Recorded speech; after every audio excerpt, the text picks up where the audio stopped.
Et nous sommes évidemment très heureux de commencer une conférence astronautique consacrée à une mission emblématique et complètement actuelle. Les conférences d'astronautique, c'est la Cité de l'Espace, l'association 3AF et puis le CNES. Et nos objectifs, c'est souvent de coller à l'actualité spatiale, l'exploration spatiale, et puis aussi de la décrypter.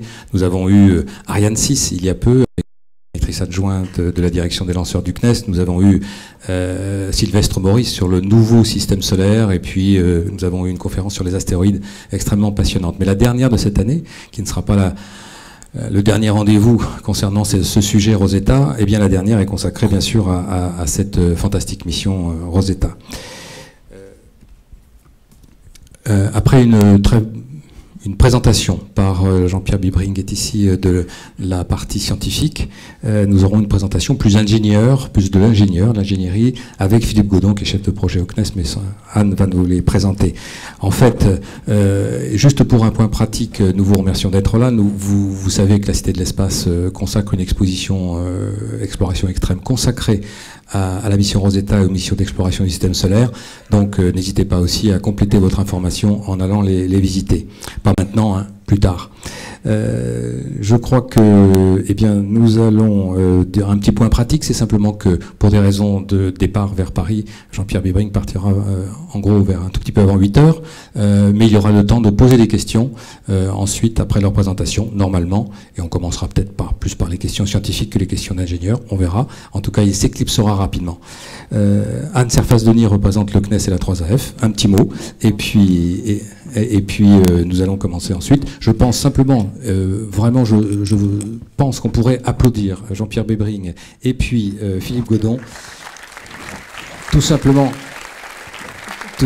parce qu'on les remercie vraiment d'être là aujourd'hui, alors qu'ils sont au cœur, et vraiment dans le cœur de la mission Rosetta en ce moment même. Bon bah Philippe, je te remercie, parce que même ce petit mot, tu me l'as piqué. Alors moi, j'ai plus rien à dire, donc je vais pas... Hormis le plaisir d'être là avec vous pour clôturer le cycle effectivement des conférences 3AF, donc l'association aéronautique et astronautique de France, organisée en partenariat avec la Cité de l'Espace et le CNES. On clôture le cycle 2014 avec cette conférence sur Rosetta, et on vous confie bien entendu à nous rejoindre pour le cycle 2015 qui redémarra en début d'année. Philippe a tout dit, je devais présenter des intervenants. Je pense que ce qu'ils vont nous dire ce soir de Rosetta les présentera largement. Donc Jean-Pierre Bibring, qui est astrophysicien et à l'Institut astrophysique spatial, voilà, qui est également professeur d'université et qui est le scientifique responsable de l'atterrisseur Philae, dont nous parlerons largement ce soir, et Philippe Godon, qui est donc le chef de projet au CNES de la mission Rosetta, et qui nous parlera également des aspects d'ingénierie sur ce beau projet. Merci à tous deux d'être venus, où il se passe beaucoup de choses sur le sujet, et bonne soirée à tout le monde.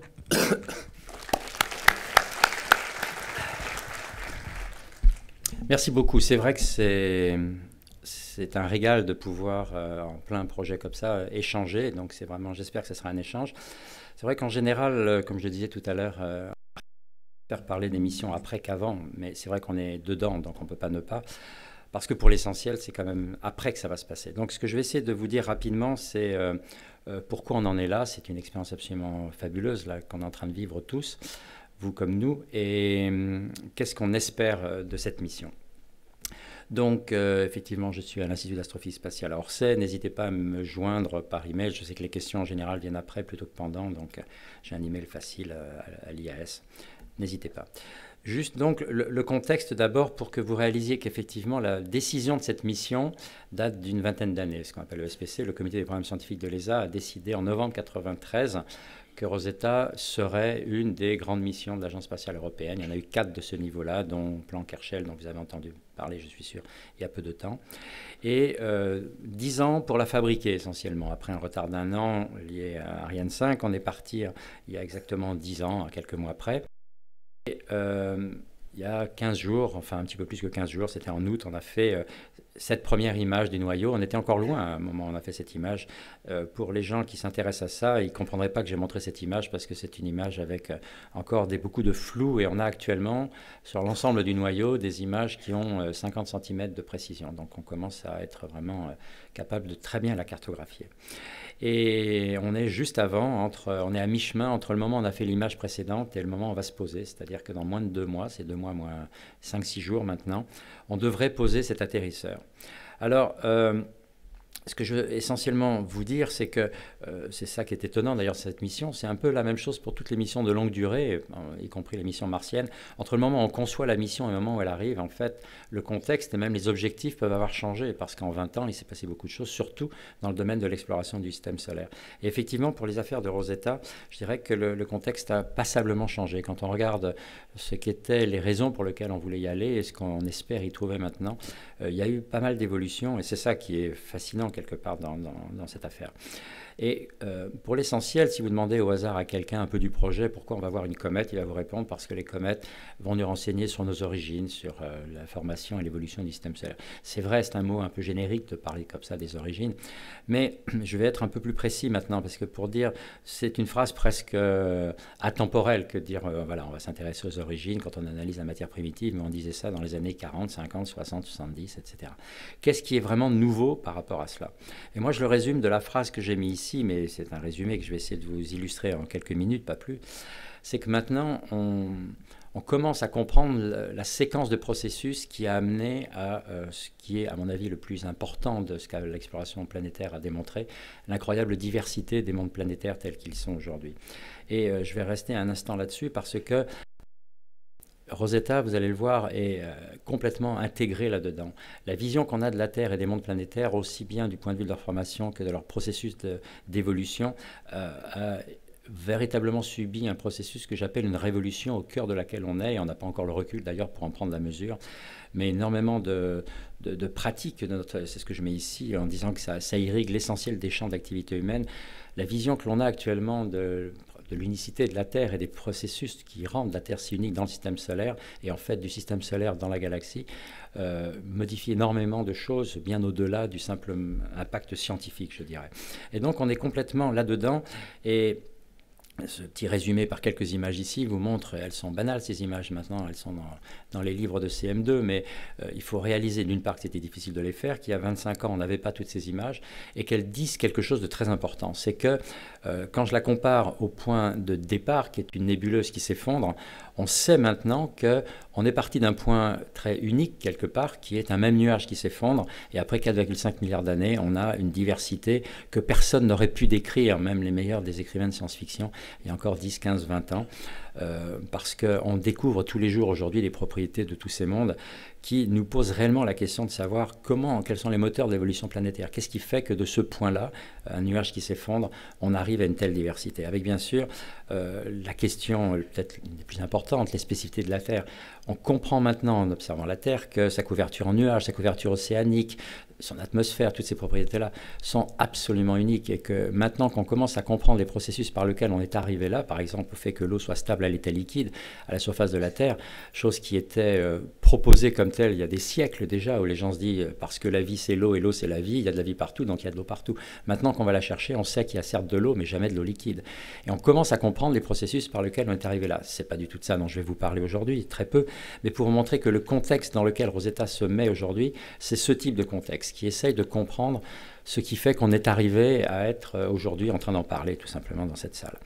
Et je vais évidemment pas répondre à cette question autrement qu'en vous disant que si cette diversité est née, elle est née du fait que ce qu'on appelle le point d'origine, les conditions initiales, c'est pas un point singulier où on a lancé le système et il s'est débrouillé après. C'est une séquence de processus. Chaque processus en lui-même est parfaitement générique. Il n'y a rien de particulier. C'est toujours les mêmes interactions gravitationnelles, c'est les mêmes collisions. En tant que processus, ils sont génériques. Mais les formes qu'ils peuvent prendre ont une telle variété de possibilités que processus dans la diversité des formes, ça fait des diversités de chemins d'évolution qui fait que non pas que la Terre est différente des autres, mais que la Terre est différente de Mars, qui elle-même est différente des autres. Chacun a un chemin d'évolution différent. Et bien sûr, ça pose tout à fait la question de savoir si, dans ce contexte-là, est-ce que le vivant répond à la même chose? Est-ce que le vivant est assez robuste pour pouvoir s'être immiscé dans un grand nombre de chemins d'évolution différents? Ou est-ce que c'est notre propre chemin d'évolution qui a inclus la vie? En d'autres termes, est-ce que l'émergence et l'adaptation évolutive du vivant est une propriété générique de l'univers ou pas? Est-ce que ça existe ailleurs que sur Terre, au moins dans notre système, et à quelle échelle il y aurait cette unicité? Donc le premier pilier sur lequel repose Rosetta, comme vous allez le voir, c'est ce qui est en rouge ici, c'est vraiment comprendre cette origine de la diversité des mondes planétaires. Et le deuxième, bien sûr, c'est par rapport à l'aspect très spécifique de cette caractéristique, en tout cas de l'évolution de la Terre, qu'elle a permis l'émergence de la vie dans les océans primordiaux. On sait qu'elle est restée pendant 2 milliards d'années dans les océans après avoir eu la capacité de sortir de l'eau. Est-ce que cela, c'est particulier à notre système, particulier à la Terre? Quels sont les processus? Et on ne peut pas répondre à la question tant qu'on n'a pas compris ce que sont les processus qui ont permis cette émergence. Et donc, ces questions-là sont devenues, elles étaient, vous allez le voir, en filigrane de ce que l'on pensait il y a 20 ans quand on a lancé la mission, mais elles ont pris un caractère tout à fait particulier. Quels sont les constituants qui ont été nécessaires pour cela? Et est-ce que ces constituants sont suffisants? C'est-à-dire que si une fois que vous avez mis ces constituants dans de l'eau, est-ce que nécessairement vous allez arriver au fait que aujourd'hui, le 17 septembre de 2014, il y aura des gens dans une salle? Comment ces constituants sont arrivés dans le système interne? Et on va voir que ce n'était pas si trivial que ça. Quels processus ont été nécessaires pour qu'ensuite ils puissent opérer? Et est-ce que ce que l'on va trouver comme réponse à ces questions, pour autant qu'on les trouve, est-ce que ça va caractériser quelque chose de tout à fait particulier à notre système et qu'à ce moment-là, c'est illusoire de penser que même s'il y a des milliards d'autres systèmes et des milliards de galaxies, des milliards de milliards en termes de probabilité, ça peut ne pas être suffisant pour qu'éventuellement l'unicité de ce que l'on va trouver ici puisse être compromise par le fait qu'ailleurs il y a la même chose. Quelle est l'échelle de l'unicité? Et donc on ne le saura, on ne pourra répondre que quand on aura identifié les processus. Et c'est ça qui fait que l'exploration cométaire revêt aujourd'hui une importance tout à fait particulière, c'est qu'elle ne va pas bien sûr répondre toute seule à tout ça, mais elle, plus toutes les autres missions qu'on fait aujourd'hui, sur Mars, bientôt avec JUICE dans le système solaire externe, où on essaie comme le cubisme, de regarder une même réalité sous ses différents. On essaye de mettre en place l'ensemble de cette histoire de l'évolution par des processus en séquence qui ont conduit là où on en est. Et donc Rosetta va jouer un rôle tout à fait particulier parce que Rosetta, c'est la plus belle évidemment des explorations cométaires, qu'on n'avait pas pensé si prometteuse quelque part, au potentiel si riche quand on l'avait lancée, mais qui... Je vais vous donner simplement un exemple ou deux de ce qui a changé rapidement par rapport à l'idée que l'on se fait. Va nous apporter des choses. Et je vais me concentrer, parce qu'on a quand même que peu de temps, sur deux aspects. L'eau et les composés organiques, les composés riches de carbone dont on sait que sans eux, il n'y aurait pas eu d'évolution vers le vivant, en tout cas sur Terre et peut-être ailleurs aussi. Donc l'eau d'abord. Pourquoi je vais dire un mot sur l'eau? D'abord parce qu'on sait que l'eau est venue du système solaire externe, pour une raison que je vais vous redire dans un instant, mais là où les planètes se sont formées, les nôtres, si je puis dire, Vénus, Mars, la Terre et ensuite d'ailleurs la Lune et Mercure, il n'y avait pratiquement pas d'eau disponible sous forme de glace. Il n'y avait que de l'eau sous forme de vapeur, il faisait trop chaud, et il a bien fallu amener l'eau d'ailleurs. Eh bien, l'idée que l'on se fait maintenant de la manière dont l'eau est arrivée dans le système et qui va changer beaucoup de choses, je n'aurai pas le temps d'en parler beaucoup ici, on peut en parler notamment dans le débat après, sur la manière dont l'eau ensuite a pu migrer et a fait que des océans Terre et pas ailleurs. On sait maintenant que c'est un processus étrange, mais tout à fait particulier, qui a permis à ce qu'aujourd'hui, on puisse boire de l'eau. D'ailleurs, je vais le faire bientôt, parce que je suis un peu malade, comme vous avez pu voir.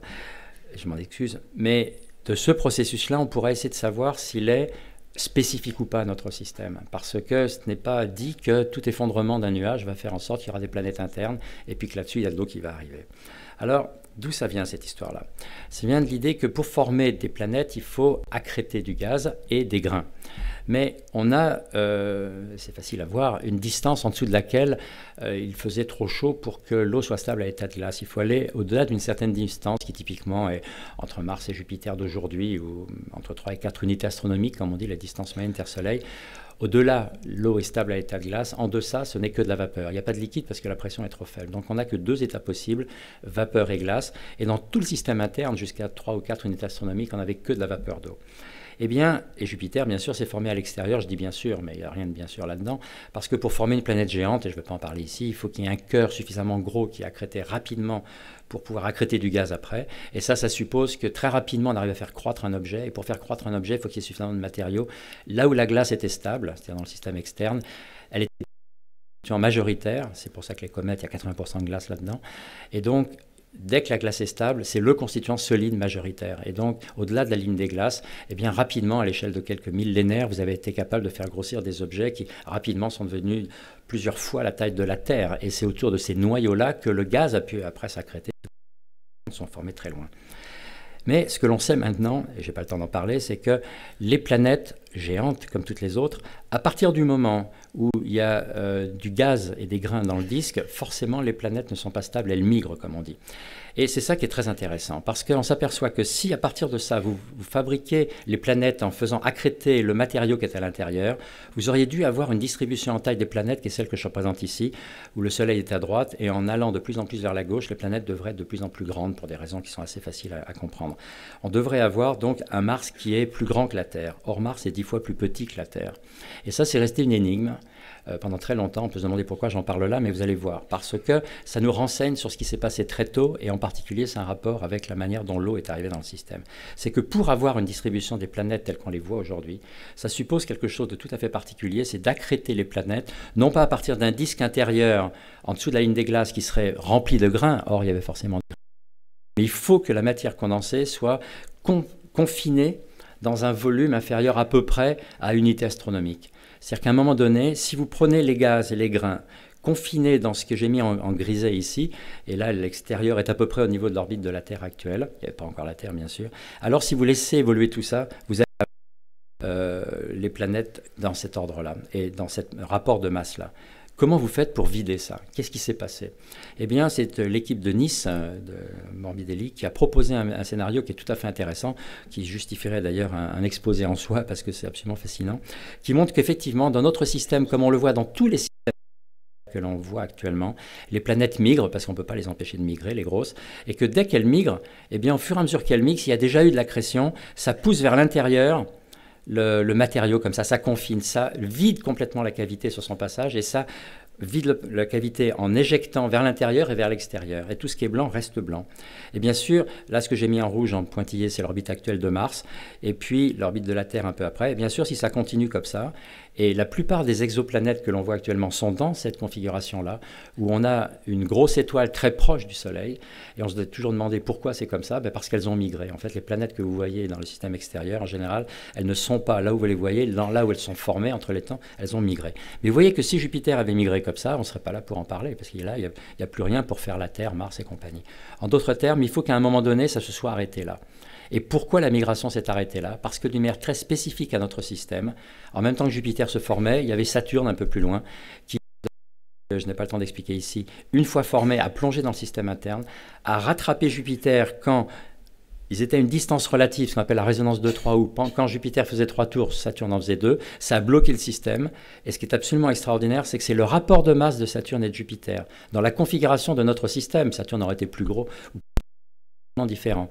Le rapport de Mars a fait que les deux ont décidé de repartir vers l'extérieur, si je puis dire. C'est que la dynamique a fait que les deux sont repartis. Si Saturne avait été beaucoup plus petit en masse, elle n'aurait pas empêché Jupiter de continuer son voyage vers le Soleil, on n'aurait pas été là. Si Saturne avait été beaucoup plus gros en masse, les deux auraient continué vers l'intérieur, on ne serait pas là non plus. Donc il y a un rapport de masse, un facteur de près qui a fait s'est retrouvé là-dedans et ça a laissé un disque à l'intérieur à partir duquel les planètes ont pu former ce que l'on voit maintenant. Donc vous voyez ça uniquement pour vous montrer comment des processus qui sont parfaitement génériques, à nouveau des migrations, des collisions, il y en a partout, mais c'est la dynamique propre à notre propre disque, vu la manière dont sa composition, la variation de etc., qui fait qu'on a eu un rapport de masse à un moment donné qui a permis ça. Mais c'est pas tout, bien sûr, parce qu'on sait que quelques temps après, ça a donné ça. Et même peut-être, comme je le mets ici, peut-être de l'eau sur Mars aussi. Or, les grains à l'intérieur là, ils sont, comme je l'ai dit, parfaitement anhydres. Donc si vous faites l'accrétion à partir de ça, ça ne va pas. La seule possibilité pour avoir de l'eau, c'est qu'en même temps, il y a des grains extérieurs qui rentrent dans le système interne. Et effectivement, les gens ont montré qu'à partir du moment où vous avez un disque comme ça, avec en deux parties, si je puis dire, l'accrétion de l'intérieur va mélanger les grains qui sont formés à l'intérieur et des grains qui viennent de l'extérieur. En d'autres termes, des objets similaires à notre comète ont massivement pénétré dans le système interne, et c'est ça qui fait que, bien sûr, une partie de l'intérieur est partie à l'extérieur. C'est comme ça qu'on a repeuplé la ceinture des astéroïdes, et c'est comme ça qu'on a aujourd'hui des astéroïdes dans la partie blanche ici, entre Jupiter et Mars. Et donc, pour aller vite, on s'aperçoit que l'eau est arrivée par des objets du style de ce que sont les comètes aujourd'hui. Mais ce qui est important, c'est que les comètes formées à l'époque, bien sûr celles qui sont tombées dans le système interne, elles sont tombées, on ne les a plus. Mais il y en a tout plein qui sont restés, qui ne sont pas tombés. Et ce que l'on récupère aujourd'hui, c'est des noyaux cométaires qui ont exactement la même histoire que ceux qui sont rentrés dans le système interne à l'époque, sauf que leur propre trajectoire a fait que ça a préservé toute leur identité de l'époque. Ils ont préservé leur contenu en eau, préserver ce qu'était le matériau qui a été injecté dans le système interne. Et pourquoi c'est important? C'est que bien sûr, il n'y avait pas que de l'eau, il y avait tout un tas de choses, tout ce qui était formé dans l'effondrement du nuage initial. Et cet effondrement du nuage, c'est ce qu'on a réalisé, comme je vais vous le dire dans 2 minutes, il y a maintenant quelques années, en 86, quand on a fait le survol de la comète de Halley, c'est que avait été travaillé, processé, comme disent les Anglais, par une chimie tout à fait particulière dans cet effondrement-là, au point de former des macromolécules très réfractaires. Et ce sont ces molécules-là qui, injectées dans les océans terrestres formés par la glace qui était apportée en même temps, ont pu être le fameux chaînon manquant de l'évolution vers le vivant. C'est une idée qui est sortie à ce moment-là, je vais le redire dans quelques instants, mais c'est une idée forte qui, bien sûr, n'était pas connue il y a quelque temps et qui nous donne un intérêt supplémentaire à Rosetta. On veut savoir ce qu'est ce matériau d'origine parce qu'on ne l'a toujours pas identifié et on est convaincu qu'il a eu un rôle très important.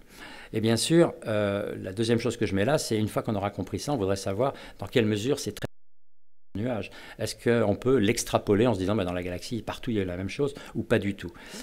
Et ensuite, la question est de savoir comment on peut valider tout ce que je viens de vous dire. Eh bien, la validation, ça va se faire entre autres avec des rapports isotopiques. Je n'ai pas le temps d'en parler ici, mais une grande partie de ce qui va être fait sur l'orbiteur de Rosetta, qui commence à être fait, à vrai dire, en ce moment, c'est justement pour mesurer qui vont nous dire quelle est l'histoire de ce matériau-là et en comparaison à ce que sont les rapports isotopiques de même constituants dans la Terre, savoir quelle est la contribution des apports extérieurs au démarrage au système initial. Et en particulier, on aimerait savoir dans ce que l'on respire encore aujourd'hui, dans l'eau que l'on a, dans l'azote et l'oxygène, quelle est la contribution de ce qu'il y avait initialement. Alors, voilà pour l'eau, pour vous montrer comment il y a une histoire de l'eau auquel les comètes vont bien sûr participer. Mais maintenant, les molécules organiques, c'est bien sûr la chose importante. Et je vais prendre encore quelques minutes, mais pas plus, pour vous dire pourquoi les choses ont changé fondamentalement. Et en fait, Rosetta est née de ça, de l'observation en 86. On n'était pas encore né à ce moment-là. Mais il faut savoir 86, alors 86 ça paraît de la préhistoire, c'est pas tellement vieux, mais c'est de la préhistoire en sens où c'était très peu de temps après le démarrage du spatial quand on réalise. Les premières sondes interplanétaires, c'est au début, c'est 1959 vers la Lune, le début des années 60. 86, c'est le moment où on avait acquis, l'homme en général, je dirais, avait acquis la capacité d'envoyer des sondes dans l'espace à peu près où il voulait. Et on savait que la comète de Halley, qui a une période de 76 ans, revenait dans le système solaire interne et coupait l'écliptique, parce qu'elle a une trajectoire très hors de l'écliptique. Et on s'est dit, ben, allez, on va y aller pour observer cette comète. Et il y a effectivement 5 sondes spatiales qui ont été à la recherche de cette comète. 2 sondes Vega, V comme Vénus, parce qu'elles allaient d'abord sur Vénus larguer un module, elles ont continué vers Halley, mais comme vous savez, le H russe est aspiré, donc ça fait Galet, et donc ça fait Vega. Et il y a 2 sondes japonaises, qui étaient des petites sondes qui s'intéressaient surtout à la queue, parce qu'ils s'intéressaient au plasma, et Giotto, la première sonde de l'Agence spatiale européenne, qui quittait l'attraction terrestre. Et ça a été absolument extraordinaire. Les questions qu'on se posait à l'époque, c'est vraiment utile de réaliser. Qu'est-ce qu'on se posait comme question? Et 1 minute encore là-dessus. On savait que les comètes sont faites essentiellement d'eau, parce qu'on voit de la vapeur d'eau, et c'était facile de comprendre que s'il y a une énorme coma, c'est bien que la glace se sublime, donc ça, c'est pas un problème. On commençait à voir par spectroscopie que dans les queues cométaires, il y a des composés carbonés aussi, en particulier, on voit il y a une queue très bleutée qui est du CO+. Et les gens se disaient, tiens, il y a du CO+, quelle est ce qu'on appelle les molécules mères? Quelles sont les molécules à partir duquel on observe ça une fois qu'elles sont sublimées, qu'elles sont éjectées du noyau et qu'elles sont ionisées? Pourquoi on se posait cette question? Parce qu'à l'époque, d'ailleurs ça demeure encore aujourd'hui, l'idée de l'émergence du vivant était basée sur des expériences en fait que certains essayaient de faire, et on appelle ça les expériences de Miller-Urey. Urey est un prix Nobel, celui qui a découvert le deutérium, et son étudiant Miller qui a fait les premières expériences dans les années 50. L'idée est la suivante, c'est de dire on va essayer de simuler l'atmosphère terrestre primitive pour fabriquer, si possible, des organismes vivants. Et ils ont montré que quand on met dans une fiole des petits composés, carbonés, azotés et de l'eau, on arrive à fabriquer des molécules qui peuvent être éventuellement énormément d'acides aminés. En fait, ce n'est pas assez spécifique par rapport à ce qu'on veut, parce qu'on sait que le vivant a besoin de choses très spécifiques. On en a presque trop.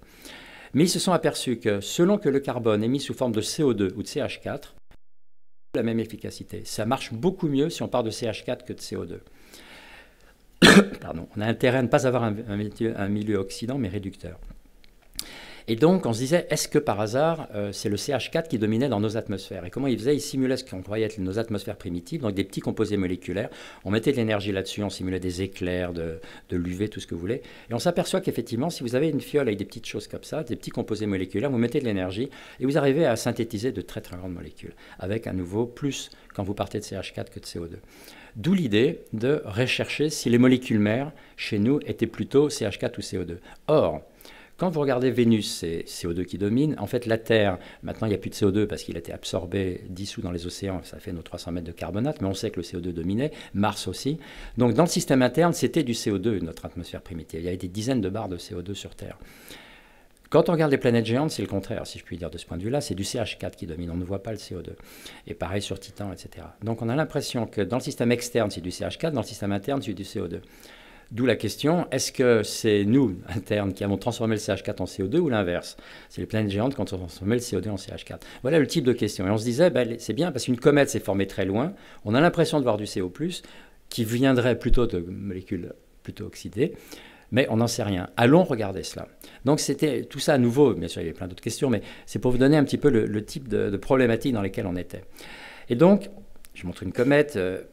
pas très intéressant, autre que de vous dire, c'est la première fois quand même qu'on a essayé de pénétrer dans la coma. Mais à ce moment-là, on ne pouvait pas faire un rendez-vous. Comment les choses ont progressé, parce que l'Agence spatiale européenne a réussi à faire un rendez-vous, c'est-à-dire se mettre au repos par rapport à la comète. C'est une chose très compliquée, Philippe reviendra là-dessus. C'est pas trivial d'arriver à avoir la même vitesse que le noyau cométaire autour du Soleil. À l'époque, on ne pouvait pas le faire. Donc ce qu'on a fait, c'était ce qu'on appelle, non pas des rendez-vous, mais des survols. Et c'était un survol à vive allure, puisque c'était une vitesse relative de mètres à seconde. En d'autres termes, entre le moment où vous êtes dans un sens et de l'autre côté, il passe 2 minutes. Vous avez 2 minutes pour observer. Là, on trouve qu'en 2-3 jours, on va être pressé d'avoir nos résultats, mais il faut voir ce que c'était que ces manipulations. Tout se faisait à l'échelle de la minute. Eh bien, les soviétiques en particulier, ils passaient suffisamment loin, 10 000 km, ce qui est quand même pas très, ce qui était déjà une prouesse, pour avoir une plateforme est capable de faire un demi-tour pendant ces choses-là pour observer en continu pendant les 2-3 minutes du survol ces choses-là. Pour ensuite, grâce à ça, positionner suffisamment le noyau sur sa trajectoire pour dire à Giotto, qui arrivait 4 jours plus tard, il faut viser là, et c'est grâce à ça que Giotto est passé à 600 km du noyau. Et qu'est-ce que ces sondes ont montré? Et les découvertes ont été absolument fabuleuses. Mais comme toujours, il se trouve, vous avez vu que dans la liste des missions là, il n'y avait pas d'Américains dedans, et comme ils sont meilleurs que nous pour parler de ce qu'ils font, et qu'ils n'étaient pas là, personne n'a dit nos résultats. Mais c'était des choses absolument spectaculaires. Pourquoi? Parce que, voilà, ça c'est les images du noyau faites, ça par la sonde, les sondes soviétiques, et ça par la sonde européenne. Très belles images, évidemment, qui étaient très spectaculaires à l'époque sur le taux de dégazage, sur la manière dont ça dégazait. Mais le plus important, c'est ça. C'est qu'on allait voir un objet dont chacun se disait, puisqu'il est fait de glace, il va être très brillant. On s'attendait à avoir le plus brillant des objets du système solaire. Eh bien, c'est le plus sombre des objets du système solaire. C'est plus noir que vos fauteuils, qui ne sont pas noirs, que mon sac, enfin, plus noir que du charbon. Pas plus sombre que les endroits lunaires les plus sombres. Comment c'est possible? Et en même temps, les expériences, que je vais simplement vous montrer ici, mais sans les détailler, on a fait quelques spectres et ça montrait qu'effectivement, H2O est bien le correcteur dominant. Il y a bien 80%.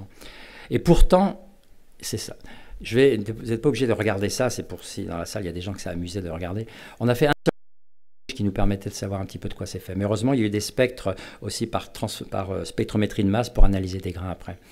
Le résultat, c'est quoi? C'est qu'on s'est aperçu que les molécules organiques, ce n'est ni CO2 ni CH4 les molécules dominantes. C'est que ce qui domine comme molécules organiques, ce sont des molécules probablement très complexes, très réfractaires, très stables, que l'on voit même très loin du noyau. On a analysé, par exemple, avec un spectromètre de masse, des grains, des vrais grains qui font des microns, des dizaines de microns, qui ne contiennent que C, H, O et N comme atomes. Alors après, on a vu qu'il y a peut-être un petit peu de phosphore et de soufre dedans, mais ce sont des grains organiques. Donc c'est des grains qui peut-être contiennent des molécules qui ont 10, 12, 10, 15 atomes, des énormes molécules. On a réalisé qu'il y avait ces molécules et que ces molécules, elles étaient là dans le noyau depuis que le noyau est noyau, parce qu'elles ne sont pas formées depuis. La comète de Halley, elle est restée dans un tel congélateur depuis 4,5 milliards d'années que rien ne s'est passé. Ce n'est pas ces passages près du Soleil qui modifient ça, parce que chaque fois que le Soleil, elle passe près du Soleil, il y a des dizaines de mètres qui sont évaporés, donc la surface, vous voyez, c'est une nouvelle surface à chaque fois. Et c'est ça qui est génial avec une comète, c'est qu'on a à la surface un matériau qui était là depuis toujours, mais non perturbé. Et donc, tout d'un coup, ces découvertes-là, je passe un peu loin, ont montré quelque chose d'extraordinaire. Les comètes ont effectivement échantillonné un nuage qui s'effondre. On savait que les nuages s'effondraient, mais personne n'avait réalisé qu'en analysant une comète, vous voyez les derniers stades. Et que vous les voyez, ces derniers stades, du point de vue de leur composition et qu'en particulier l'effondrement s'est accompagné d'une chimie tout à fait particulière qui a donné naissance à ces composés qui n'ont pas d'équivalent sur Terre. Quand on me demande les équivalents, pour moi, le meilleur que je trouve toujours, c'est de dire quand vous faites de la cuisine, vous mettez de la graisse sur votre brûleur de cuisinière sans vouloir, un peu de beurre ou d'huile. Au bout d'un certain temps, c'est noir. Et vous pouvez mettre du détergent dessus, ça ne se dissout pas. Il faut frotter pour que ça parte. Pourquoi? Parce que quand vous avez des petites molécules, que vous les chauffez, que vous faites ce que les chimistes appellent du cracking, eh bien, vous virez de l'hydrogène et vous arrivez à synthétiser, fabriquer des polymères extrêmement stables, parce qu'ils et vous ne pouvez plus les modifier, cela. C'est ça le noyau cométaire. Ce sont des macromolécules dont on ne connaît toujours pas la composition. Mais c'est là que les gens se sont dit, ces molécules peuvent être très importantes parce que bloquées avec la glace, quand un noyau cométaire pénètre dans une atmosphère planétaire et va dans un des océans auxquels elle a déjà contribué, éventuellement ensemencer les océans avec ces molécules-là. Rien de tout ça n'est sûr, bien sûr, mais on a cette idée maintenant que si on n'arrive toujours pas à comprendre comment on passe de molécules simples aux organismes vivants, pour autant que ça ait un sens, ce passage-là, il se peut que ces macromolécules-là aient les propriétés qui vont bien pour que la vie ensuite puisse réellement prendre ça, s'en emparer pour construire ce qui fera après des chaînes du vivant. Par exemple, la propriété de duplication, on dit toujours que la duplication est une propriété du vivant. Non, c'est probablement une propriété des molécules organiques qui ont une propriété abiotique de se dupliquer par des réactions chimiques égales à elles-mêmes, que le vivant, bien sûr, va prendre pour lui pour ensuite fabriquer ces chaînes très complexes. Dès qu'on a eu ça, et je me dépêche, l'idée, bien sûr, c'était de se dire il faut faire une mission. Et la mission, la prochaine, ça devrait aller sur un noyau cométaire, prendre de la glace, la ramener, analyser, parce qu'il y a un matériau extrêmement... Et donc, on a fabriqué une telle mission qui s'appelait CNSR, Cometary Nucleus Sample Return, entre la NASA et l'ESA. Ça se passe souvent, la NASA a décidé d'arrêter, sans même nous passer un coup de fil. Donc, on s'est retrouvés seuls. Et on s'est dit... Eh bien, les soviétiques étaient d'ailleurs rentrés avec nous à ce moment-là. Eh bien, on s'est dit, voilà, puisqu'on n'est pas capable d'aller sur place et de ramener de la glace, on va faire l'inverse. On va fabriquer un laboratoire qu'on va envoyer là-bas. Et c'est ça la mission Rosetta. La mission Rosetta, c'est un laboratoire fabriqué pour aller analyser sur place ce qu'on ne peut pas faire au laboratoire puisqu'on n'a pas ramené cette glace. Il y a eu tout un tas que je passe ici, tout un tas d'épisodes sur lesquels je n'ai pas le temps qui ont fait qu'après des montages internationaux un peu compliqués où plusieurs partenaires se sont mis, y compris les Américains qui à nouveau d'ailleurs on le laissé tomber, on s'est retrouvé avec un atterrisseur d'une centaine de kilos où tous les pays européens se sont retrouvés, avec 3 pays un peu majeurs pour faire cela, l'Allemagne, la France et l'Italie. Et on a d'ailleurs 3 chefs de projet, dont Philippe est ici, un des 3, qui ont géré l'ensemble du développement ici. On a bien sûr l'orbiteur aussi, et sur l'orbiteur, on a 10 expériences à bord, plus le lander. Donc là, vous avez une image, j'en ai une autre ici, que vous voyez comment sur l'orbiteur, est-ce que j'ai un moyen de montrer des choses. Bon, vous voyez le lander, là, que vous reconnaissez un peu pour ceux qui voient à quoi il ressemble, la chose un peu bleue avec ses panneaux solaires. Et il y a une dizaine d'expériences. Ce sont les expériences qui ont commencé à travailler, toutes plus ou moins, parce que comme on est encore très loin du noyau, celles qui analysent in situ le matériau, bien sûr, n'ont pas pu le faire. Mais sur Philae aussi, on a 10 expériences qui sont représentées ici. Je n'ai pas le temps de vous les détailler toutes, bien sûr, mais je vais vous dire d'un mot qu'est-ce qu'elles sont censées faire toutes.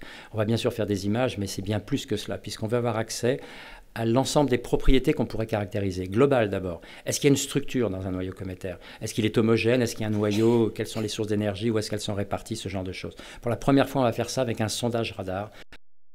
On va passer des ondes à travers, depuis le lander jusqu'à l'orbiteur, à travers le noyau et voir comment le noyau perturbe cette propagation.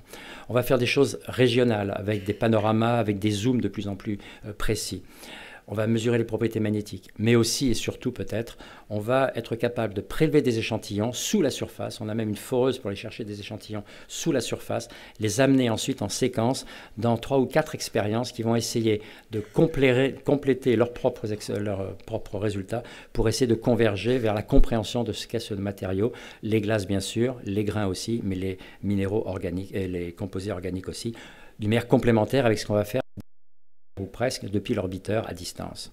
Donc, la seule chose que je vais dire là, parce que Philippe va vous en reparler après, on va voir travailler les instruments, c'est qu'il y a 10 instruments qui représentent 25 kg sur 100 kg au total, ce qui est déjà un superbe rapport. En général, c'est entre 7 et 10% la masse des instruments. Là, on a 25% de la masse sous forme d'instruments. Et vous avez une énorme capacité avec tout ça. Mais ce que je veux que vous réalisiez, c'est la complexité, indépendamment des risques de se poser, des opérations elles-mêmes. on veut se poser et analyser le matériau quand on sera très loin du noyau pour que le Soleil n'ait pas déjà perturbé tout cela. Et donc, on a décidé de se poser à 3 unités astronomiques. Le 11 novembre, elle a été choisie non pas parce que c'est le 11 novembre par rapport à la Première Guerre mondiale, mais parce que c'est le moment où il se trouve que cette comète-là arrive exactement à la distance de 3 unités astronomiques. Et d'ailleurs, la petite histoire, c'est que quand on a proposé aux Allemands de changer la date, quand même, on leur dit on ne va pas vous faire ça, ils ont dit pourquoi il s'est passé un truc le 11 novembre. Et donc, on a gardé le 11 novembre. Donc, si tout va bien, c'est le 11 novembre. Et comme on sera à 3 unités astronomiques, il va faire très froid, la température sera très inférieure à 200 degrés Kelvin. Or, à cette température-là, c'est très gentil, merci beaucoup. À cette température-là, l'électronique en particulier ne marche pas, il fait trop froid. L'électronique, elle peut travailler jusqu'à moins 50, typique pas, mais pas moins 100 ou moins 150. On aura des endroits à moins 150, travailler à moins 150. Et donc, il y a déjà 40 kilos à réchauffer d'une cinquantaine ou une centaine de degrés. Donc 40 kg de matière de chauffer 100 degrés, vous voyez, il faut de la puissance pour ça. On a une foreuse qui est capable de forer 30 cm dans quelque chose supposé aussi dur que du béton, puisqu'on ne savait pas ce que c'était. Donc si vous allez acheter une foreuse pour forer 30 cm dans du béton, vous n'allez pas prendre moins que pas mal de centaines ou de milliers de watts. On a 2 hautes tensions, 7 caméras, un magnétomètre, enfin un nombre de systèmes incroyables. Et bien pour tout ça, on aura une puissance équivalente de l'ordre d'une dizaine de watts, qui est à peu près la moitié de la petite ampoule que vous avez dans votre réfrigérateur. Et avec ça, il faut faire tout ça. Donc, c'est un défi incroyable. Chaque photon qui arrive, il faut qu'on l'utilise.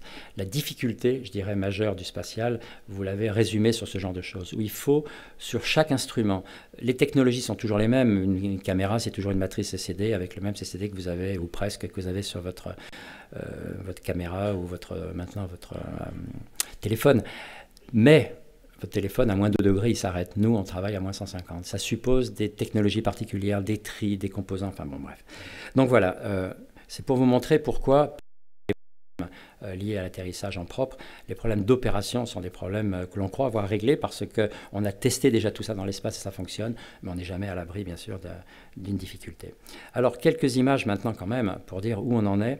On est passé près de Mars, on a fait plusieurs rebonds gravitationnels et on a fait entre autres... parce que c'est fait avec la caméra dont on a la responsabilité, où on voit au premier plan un bout de l'orbiteur avec son énorme panneau solaire de droite, 14 mètres de long. On a, comme pour la première fois, l'Agence spatiale européenne allait très loin dans le système solaire, on est passé au-delà de l'orbite de Jupiter. Il y a 60 mètres carrés de panneaux solaires à bord. On n'est pas nucléaire, on n'est que solaire comme énergie, donc ça suppose ça. J'aime beaucoup cette image parce qu'on voit, je l'ai mise un petit peu en couleur après, on voit Mars derrière et la sonde Rosetta au premier plan, sur en plus un endroit de Mars qu'on aime bien puisqu'on pense que c'est le plus important. Et on a fait la même, si on peut dire, il y a quelques semaines maintenant, où vous avez les panneaux solaires. Le soleil est en dessous, donc les panneaux solaires devraient être complètement noirs puisqu'on est dans le noir du panneau solaire, mais il y a toujours un peu de lumière qui ricoche. Électrique au dos des panneaux solaires. Et au fond, on voit notre noyau cométaire pris depuis le lander. C'est une véritable image prise depuis le lander par une des caméras Shiva. Et on est au point depuis quelques centimètres jusqu'à l'infini, et c'est ça qui est remarquable avec ces caméras. Et voilà, et le 11 novembre, en principe, si tout va bien, on va être éjecté et on va avoir une trajectoire. Alors ça, c'est une image de simulation, comme celle-ci, et comme celle-ci. Alors bien sûr, si on est dans un truc comme ça, et c'est pas totalement exclu, vous voyez un peu la difficulté. C'est quand on a fait ces images, qui remontent maintenant à 2-3 mois, on s'est amusé en faisant ça. On imaginait qu'il n'y aurait jamais des falaises ou des choses comme ça sur une comète. On s'est dit, après tout, quitte à faire, c'est toujours bien de demander... comme vous allez voir, en fait, il y a des terrains comme ça sur la comète. Et c'est ça le pire, c'est qu'il a fallu en plus essayer de trouver un endroit où il y a le moins possible, parce qu'il y a toujours un peu de ces falaises-là, si possible un peu moins abruptes, mais surtout en nombre le plus réduit possible. Et donc, voilà ce que ça va donner. Donc ça, c'est une image aussi d'artiste, et si je la mets là, c'est un peu comme ça qu'on voudrait travailler à un moment donné, avec le lander en bas et l'orbiteur en haut. C'est une image d'artiste, c'est remarquable de penser que maintenant, dans moins de 2 mois, on devrait avoir la vraie image. Et donc, ça, c'est l'image que maintenant, à peu près tout le monde connaît, parce qu'elle a été bien popularisée. Je trouve ça très bien. C'est une image ancienne. C'est une image qui a été faite avant la dernière manœuvre. On est encore loin, on est à 100 km, et elle est déjà extraordinaire en sens où elle nous montre quelque chose qu'on a découvert vers la mi-juillet. C'est quand même très récent. Cette image a été prise le 3 août. C'est à la mi-juillet que, pour la première fois, on a vu que ce noyau cométaire, c'était un double truc. C'était quelque chose de double. À l'époque, on n'avait pas de précision. On ne savait pas si c'était 2 boulets qui s'étaient rencontrés, comment c'était fichu. Maintenant, on pense que c'est différent, bien sûr, mais on n'avait pas d'idée comme ça. Et quand on l'a vu tourner, parce qu'on sait qu'il a une période, et d'image en image, on le voyait tourner sur lui-même, d'une manière qui paraissait, non pas aléatoire, bien sûr, mais très complexe, on s'est dit, oulala, on ne pourra jamais se poser là-dessus. Et grâce aux équipes du CNES, qui ont un remarquable département de trajectographie, on va dire, qui sait très bien faire de la dynamique pas seulement pour ce genre de choses. Rapidement, et c'est ça qui est arrivé d'une manière très agréable, c'est que vers la fin juillet, début août, on s'est aperçu qu'en fait, ils nous trouvaient plein d'orbites qui permettaient d'aller se poser. Alors, on ne savait pas encore à quoi ressemblait la surface, mais au moins il y avait des orbites qui permettaient de toucher le noyau, ce qui n'était pas évident, parce qu'il faut après que, on va vous le décrire tout à l'heure, on va être éjecté de l'orbiteur, on n'a pratiquement aucun degré de liberté, donc il faut que l'orbiteur ait la bonne trajectoire. La seule chose qu'on peut, c'est jouer sur le module et la direction du vecteur vitesse quand on va être éjecté, puis c'est tout. Et avec tout ça, il faut une trajectoire qui nous pose à peu près où on veut, si possible sur le noyau, et avec une vitesse pas trop grande, parce qu'au-delà de 1 mètre par seconde, on casse. Enfin, 1,1 mètre par seconde. Donc tout ça fait des contraintes très.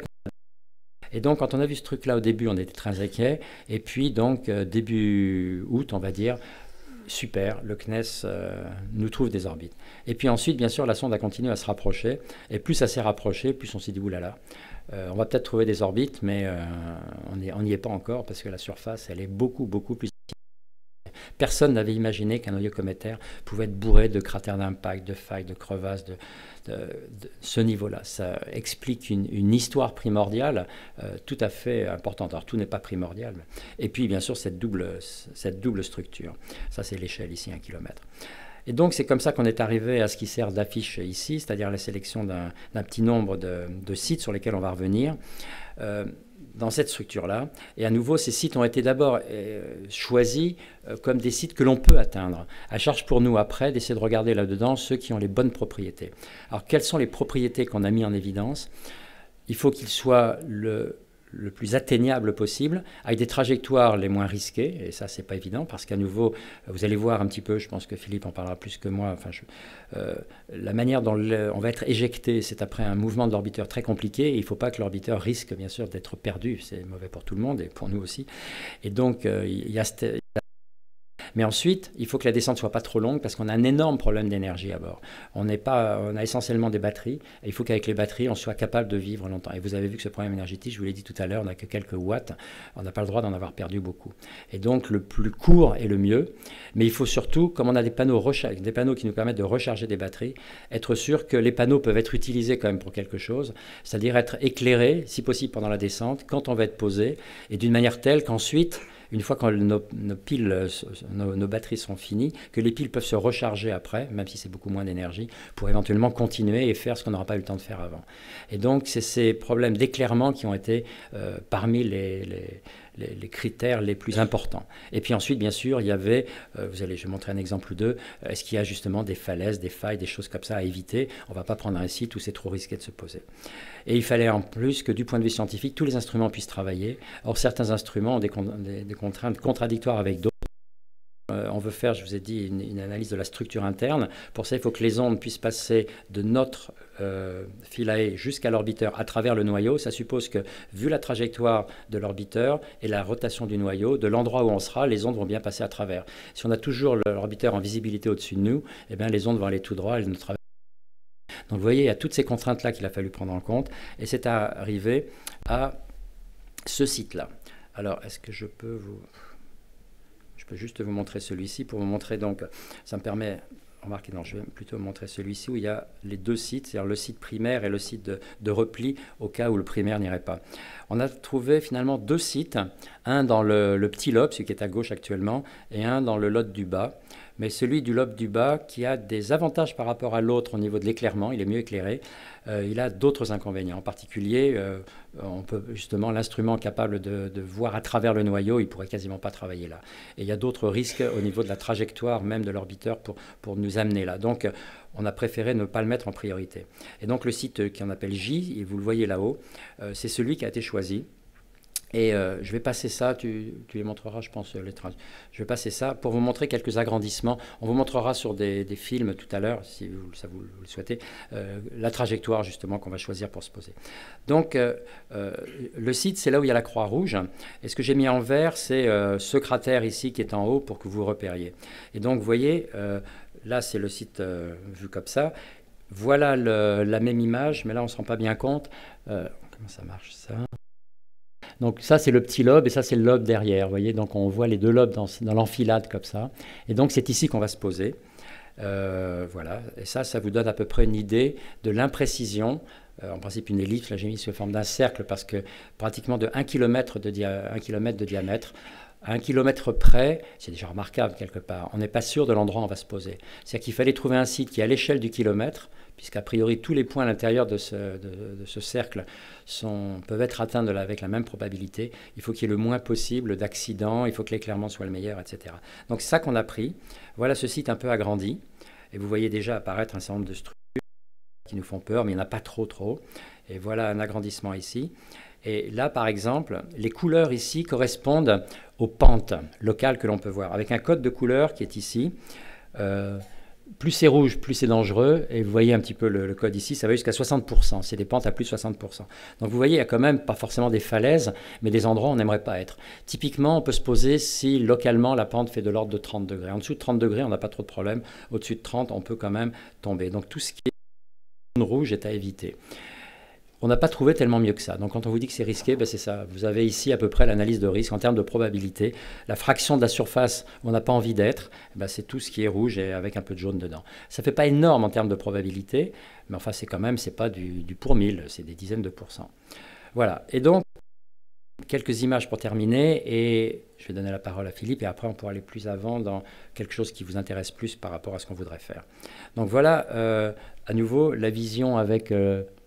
Le cratère du haut, si je puis dire, le petit lobe ici, le grand lobe derrière, et donc l'endroit où on va se poser. Je l'aime bien ici. Alors pour le repérer, il y a un moyen simple, c'est que vous avez ici, vous voyez, un petit cœur.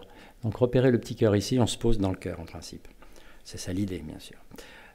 Donc vous repérez bien là, donc vous voyez où est le cœur, et vous voyez... Le cœur qui est monté, il est là, voyez. Donc ça, c'est à peu près le centre de l'ellipse dans lequel on aimerait se poser. Mais l'image ici est quasiment à l'échelle de l'ensemble de l'ellipse. On peut se poser a priori à peu près où que ce soit dans ce terrain-là. Vous voyez ici, avec ce truc-là. Alors, une ou deux images pour terminer. Ce noyau est déjà actif, en sens où il y a déjà du gaz qui sort. Ça a été mesuré depuis plusieurs mois, en fait, par les instruments qui mesurent les choses globalement. Et là, vous avez une image de la caméra où on a fortement augmenté la dynamique pour mettre en évidence ce qui est en rouge ici, qui n'est pas rouge en vrai, qui est le gaz qui part. Et vous voyez que le gaz part essentiellement, pour des raisons de topographie, de lobes, en fait. Et s'il y a deux lobes, d'ailleurs, si je reviens, je ne l'ai pas ici, s'il y a de lobes, c'est précisément parce que, à partir du moment où vous avez un petit accident, c'est de là qu'en primaire privilégié, la sublimation va s'opérer, et plus elle s'opère, plus elle augmente, plus elle accroît les reliefs. Et donc vous avez, contrairement à ce que les gens pensaient au démarrage, très vraisemblablement, ce n'est pas deux objets qui sont entrés en collision, c'est un objet unique qui est en train de fabriquer deux objets qui un jour vont se séparer. D'ailleurs, l'idéal aurait été que ça se sépare le 12 novembre, parce que comme ça, on aurait été les premiers à voir la fragmentation d'un noyau cométaire, mais ça sera probablement le prochain passage. Et donc, voilà, par exemple, vous voyez ici la falaise correspondant à l'endroit où la sublimation est partie. Vous voyez, c'est très abrupt. Il y a très peu de détails. Là, ça a été raboté par la sublimation elle-même. Et voilà une très belle image, à nouveau faite par Osiris, qui a surtout la valeur d'être très belle. On a déjà une précision de détail remarquable. Et je pense que je vais m'arrêter là.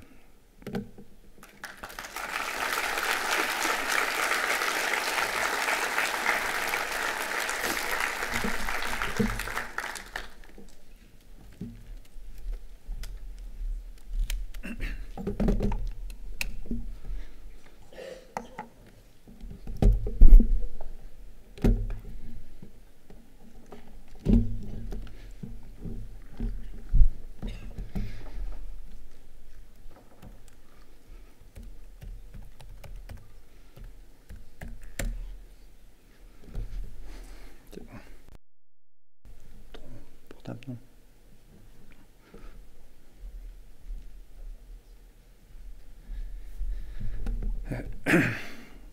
Donc,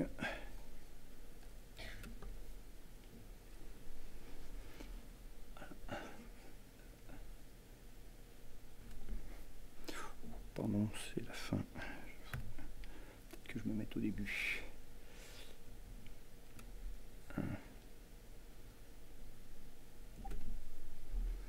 Bon, Jean-Pierre a déjà dit beaucoup de choses et on a peu de temps si on veut laisser du temps après pour les questions. Donc je vais aller assez vite, et en particulier j'avais prévu de parler de Rosetta la sonde avant de parler de Philae, puisqu'à Toulouse on est plutôt spécialisé sur Philae. Je vais quand même montrer l'orbite et la difficulté d'arriver jusque-là. Et puis après je passerai à Philae. Et comme tu as déjà bien montré tous les aspects instruments, je m'attacherai plutôt à montrer la plateforme et comment on va arriver à atterrir sur cette comète. Donc de 2004, ça je saute. Un lancement le 2 mars 2004. Ce qu'on peut dire, c'est que toutes les sondes, et ça tu l'as abordé, toutes les sondes auparavant, il y en a eu 5 qui avaient survolé une comète, enfin plutôt 5 comètes avaient été survolées, et c'était des survols du type de la trajectoire jaune que vous voyez ici. Donc on part de la Terre, et 6 mois après, même pas, on survole cette comète à toute vitesse, 70 000 km/h par exemple pour aller, et on a des temps d'observation ridicules, donc on ne pouvait pas refaire ce genre de mission. Donc l'idée, c'est de suivre la rouge ici, donc d'arriver par une trajectoire qui est tangentielle à l'orbite de la comète, qui est ici en blanc. Donc une orbite très aplatie, très elliptique. Et le faire directement à partir d'un lanceur, c'était totalement impossible. Donc il a fallu faire ce qu'on appelle distance gravitationnelle. Donc un petit schéma rapide pour positionner ça, c'est vu du pôle nord du Soleil. On a la trajectoire de la Terre en violet, la trajectoire de Mars en rouge, la trajectoire de 2 astéroïdes qu'on a survolés en bleu, et on a la trajectoire de la comète en blanc, avec au final la trajectoire suivie par Rosetta en vert. Je vais vous montrer comment ça s'est passé.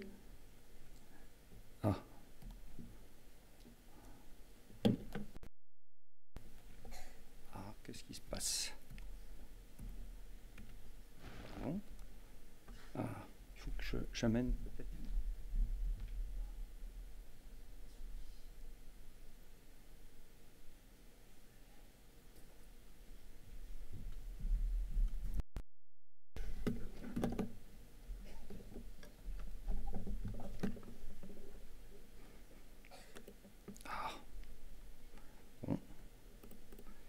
Pas essayer ça, je vais être obligé de sortir de mon PowerPoint, ce qui est bien dommage, pour vous montrer cette vidéo.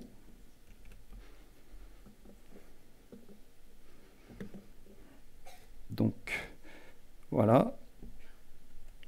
Merde. Quelques ennuis techniques.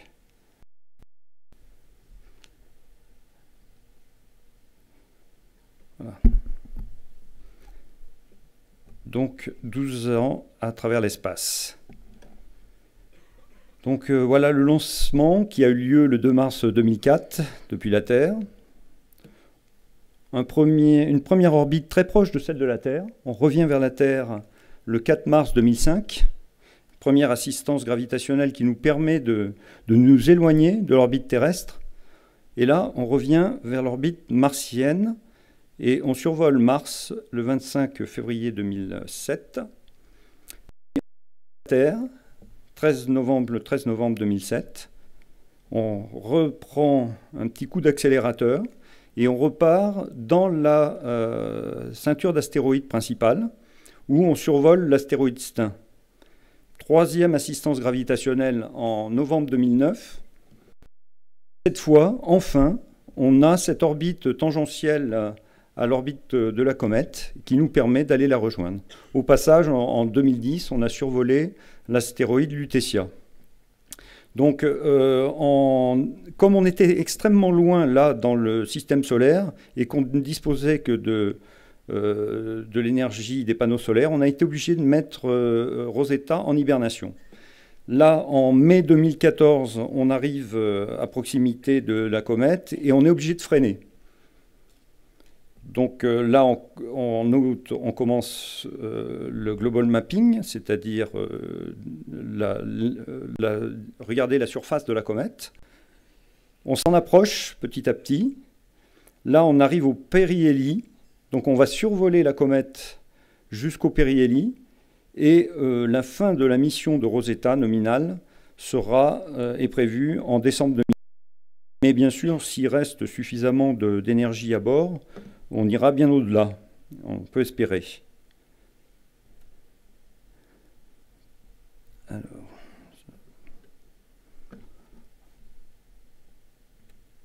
Voilà. Donc, ça va aller. Je n'ai pas le temps de trop vous montrer, malheureusement, ce qu'on a fait là au mois d'août. Ce sont ces types d'orbites, des orbites dites pyramidales, d'approche de la comète. On était à 100 km, on est passé à 60. Et actuellement, on est enfin vraiment depuis 10 jours. On se trouve à 30 km d'altitude. Et on va descendre petit à petit à 20 km et j'espère à 10 km d'altitude pour voir la comète. Voilà tout ce que je voulais dire rapidement sur Rosetta. Alors, en ce qui concerne Philae, c'est un satellite à lui tout seul. C'est même plus complexe qu'un satellite. Donc, il est composé de 8 sous-systèmes et de 10 instruments. 8 sous-systèmes, c'est-à-dire tous les sous-systèmes qui composent un satellite, le ciel de vol, la structure, l'énergie à bord, la climatisation à bord, mais aussi tout ce qui est spécifique de l'atterrisseur, c'est-à-dire des pieds pour atterrir, un sous-système pour se séparer de l'orbiteur, des ancres dans les pieds, des harpons, et je vais vous montrer comment tout ça fonctionne. Donc c'est un objet extrêmement complexe et pourtant tout petit, puisqu'il fait 70 cm sur 70 cm sur peut-être un peu plus 80 cm en longueur, dans sa plus grande dimension. 1,30 m quand il est sur ses pieds, 98 kg au total. Et donc vous voyez sur la photo de droite l'intérieur. Il y a aussi, dans cette partie brillante, ici, la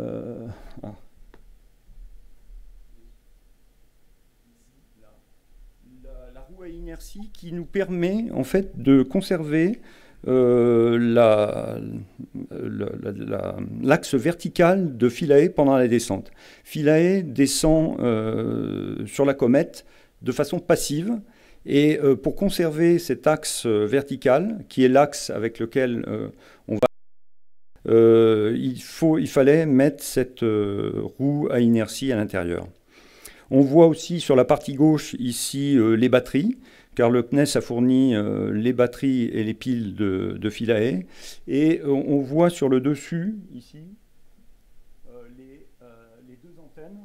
les deux antennes qui permettent de communiquer avec l'orbiteur, puisqu'on n'est pas capable d'envoyer directement les données à la Terre ou recevoir les télécommandes directement depuis la Terre.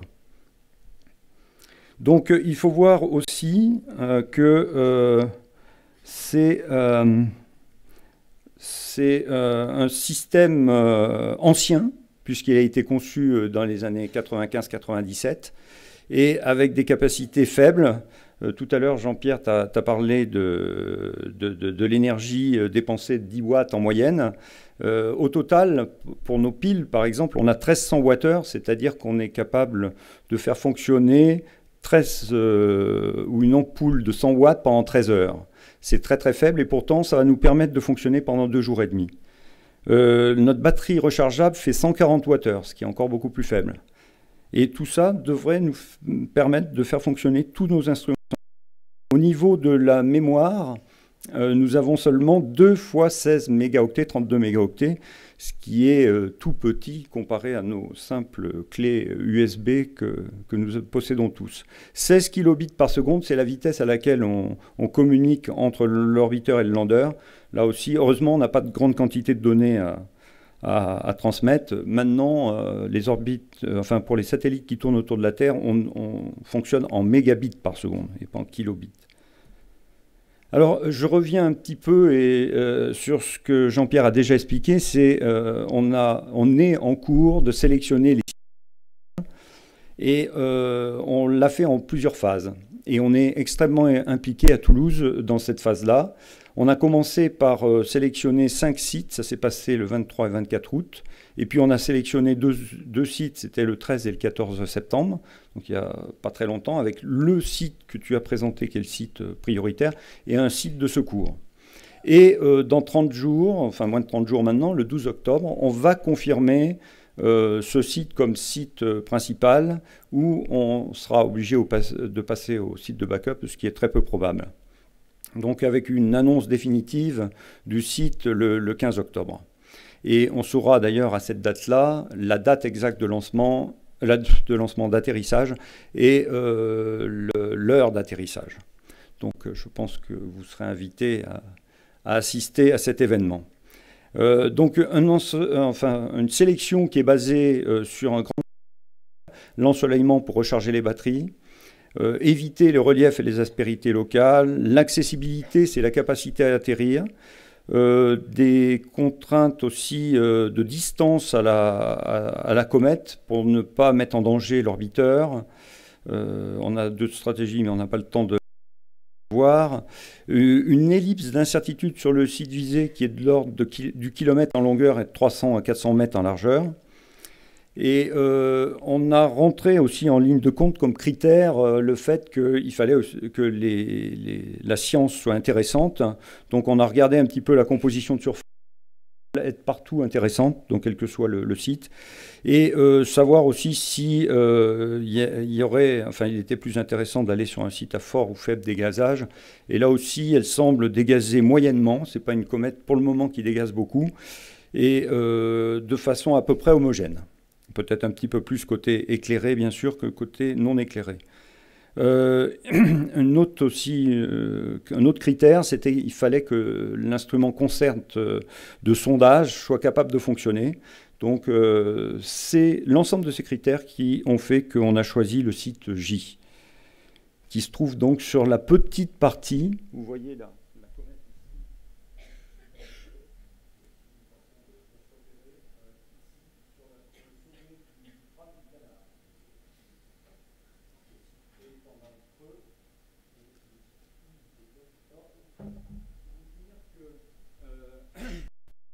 Pas faire une présélection de A à J de 10 sites, et c'est pour ça qu'on a pour le moment ces noms.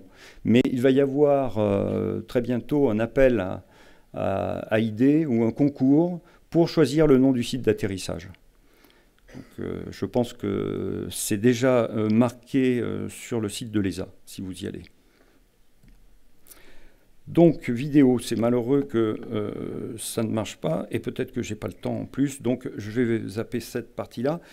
Voilà, à partir de quoi on a choisi. Donc, il fallait éviter les zones rouges où on a un ensoleillement qui est de 100%.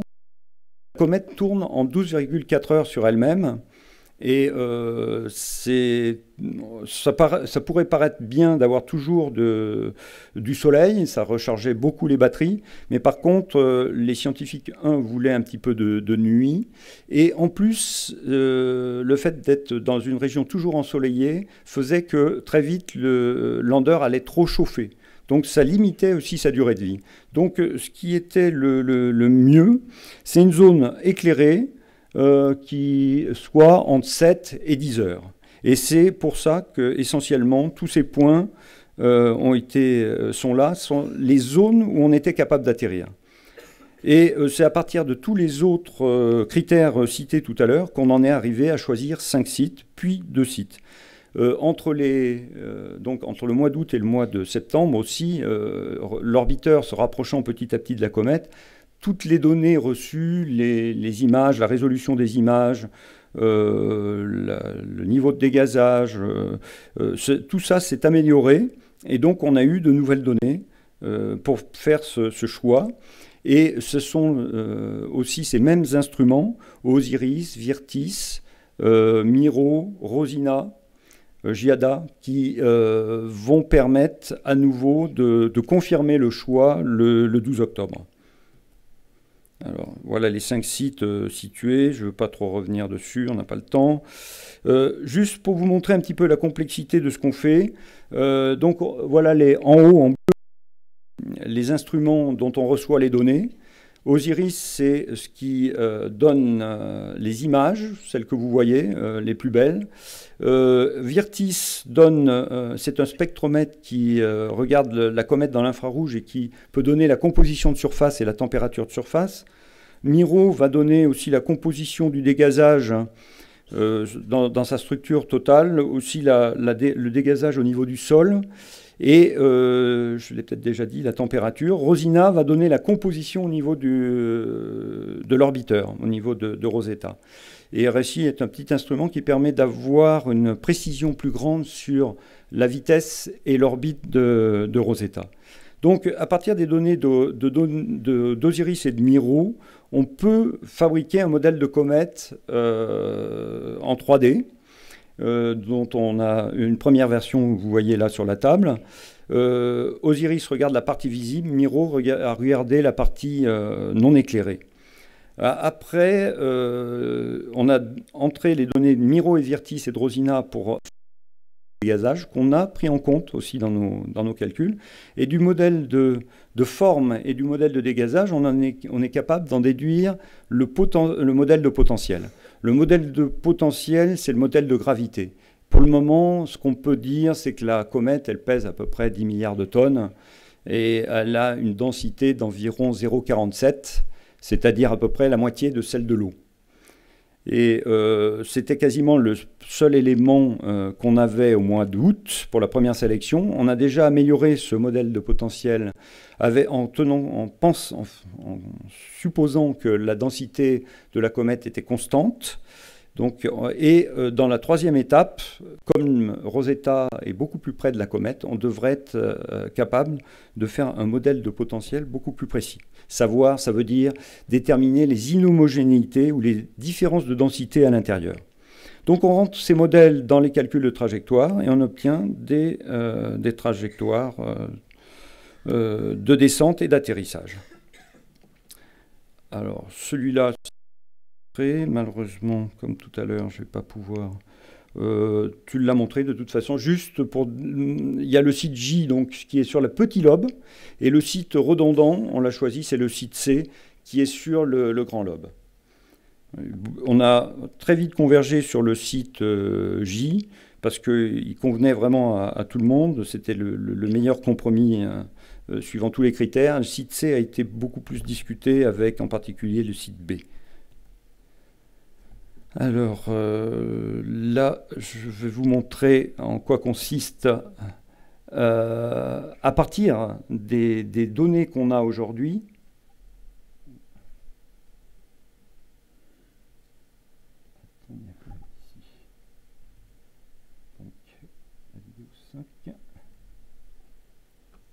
le type de trajectoire.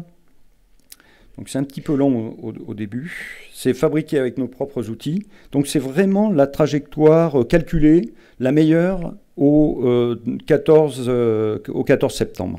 Mais on va encore l'améliorer d'ici le 12 octobre. Donc on a Rosetta avec Philae qui est dessus et qui se trouve à sur une orbite circulaire au départ, à une trentaine de kilomètres d'altitude. Vous voyez la comète qui tourne dessous. À l'avant, là, c'est en fait le repère du satellite. Ce n'est pas le satellite lui-même. À l'échelle, on ne le verrait absolument pas.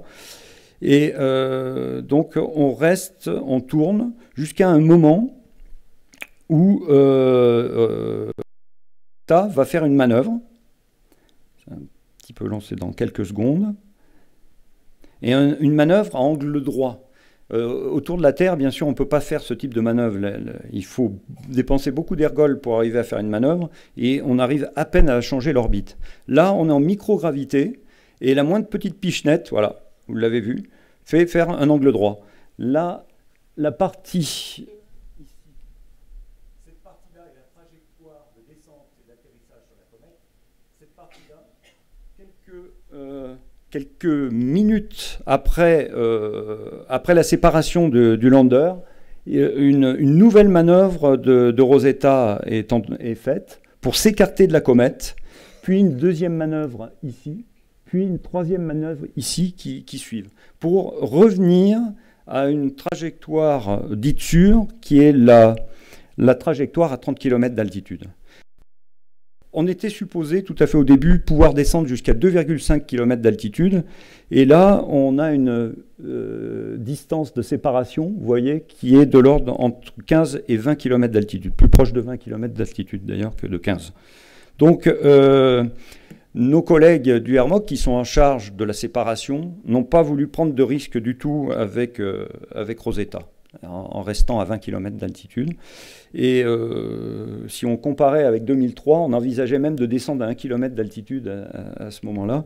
On voit qu'on en est très très loin.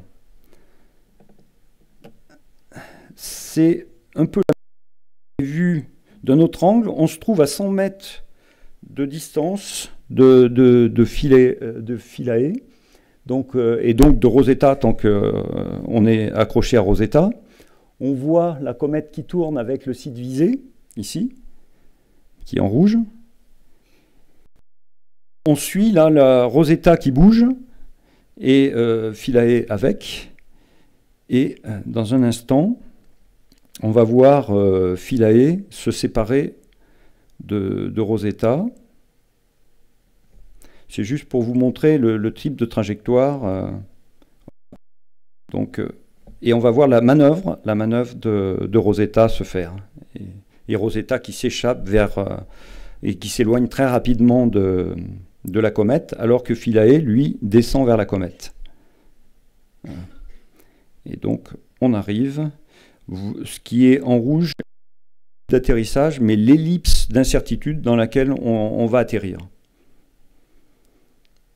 Parce qu'on cherche à tomber sur le site visé qui est en rouge au milieu, et on tombera certainement ailleurs dans cette ellipse d'incertitude-là. Donc ce sont les dernières vraiment trajectoires calculées. Alors, après... Ah oui, maintenant vous allez voir de plus près, technologique, comment on se sépare et comment on atterrit.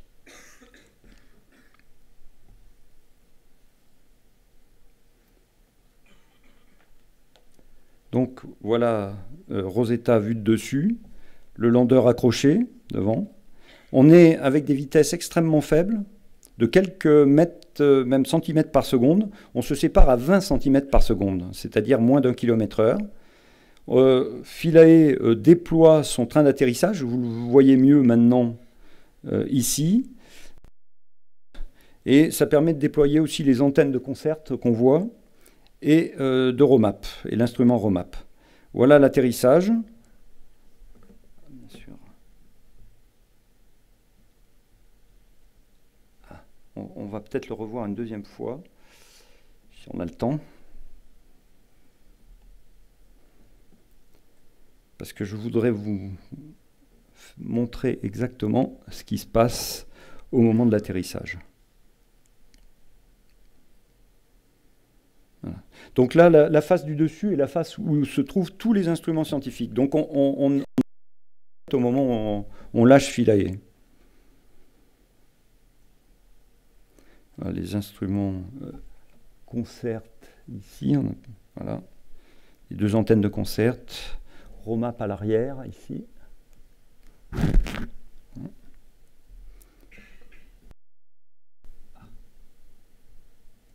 Voilà.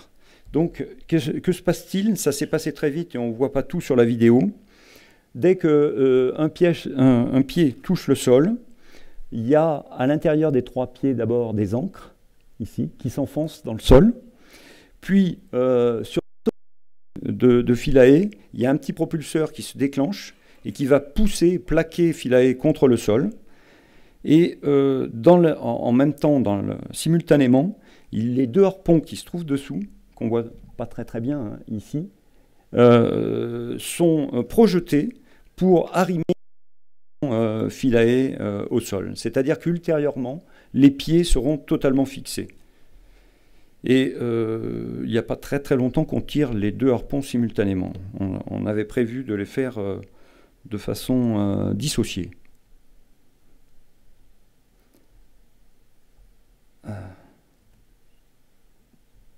Donc,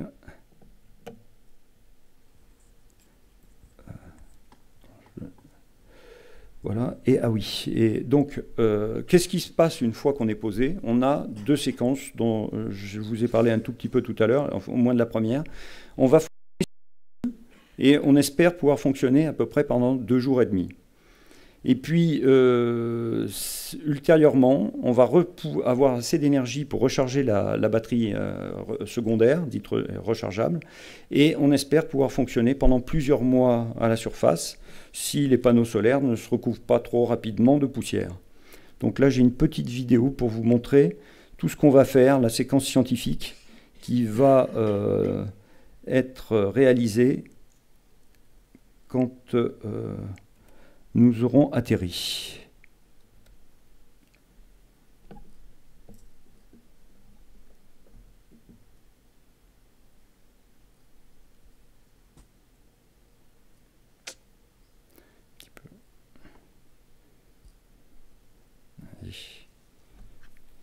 Ah oui. Donc l'atterrisseur et le scénario de la mission. On va revoir la séparation sous un autre angle. Vous voyez que ça se passe à très faible vitesse. Je n'ai pas dit la vitesse d'atterrissage est de l'ordre du mètre par seconde, ça veut dire 3,6 km/h. Là aussi, ce n'est pas très important. La durée de la descente est de l'ordre de 7 heures pour le site J et devrait être de l'ordre de 10 heures pour aller vers le site C. Alors là, pendant la descente, il y a un certain nombre d'instruments scientifiques qui fonctionnent. On a vu Shiva, là maintenant c'est Rollis, l'instrument Rollis qui prend des prises de vue avant d'atterrir. Voilà la poussée avec le propulseur, les 2 harpons qui sont dessous. Là, c'est le panorama de Shiva, l'instrument de Jean-Pierre, qui va nous permettre de savoir où on atterrit et de savoir dans quelle position on est lors de l'atterrissage, si on n'a pas un pied sur un rocher ou autre. Là, on voit le fonctionnement, on a vu, mais c'est trop rapide, le fonctionnement de CONCERT. Maintenant, la retransmission des données vers l'orbiteur, de Philae sur lui-même, parce que les pieds sont fixes, mais la plateforme peut bouger.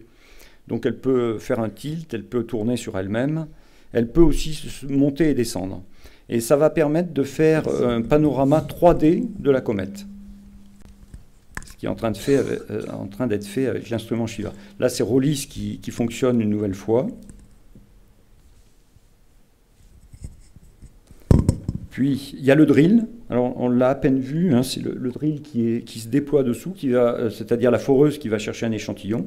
L'échantillon est remonté à bord de Philae. Il est chauffé et il est mis dans des fours, des petits fours, qui le mettent sous forme gazeuse. Et c'est cette forme gazeuse qui va être analysée par les instruments COSAC et Ptolémée. Ici, vous voyez le déploiement de MUPUS sur la surface. Et c'est la fin, je n'ai plus d'énergie. Voilà. Donc là, c'est APXS qui était descendu sous le lander et qui remonte, Rollis, une nouvelle séquence scientifique qui recommence.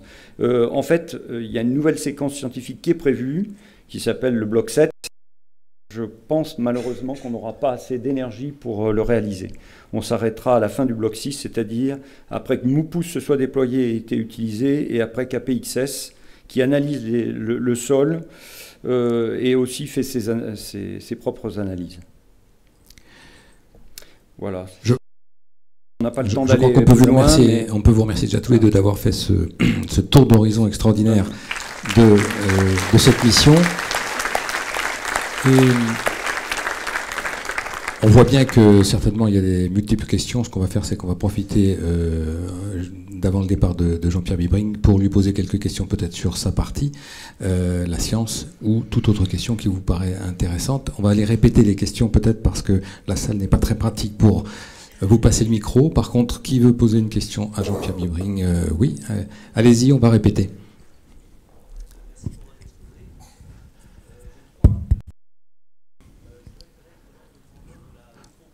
Alors, l'ordre de grandeur de la microgravité. gyroscope à bord.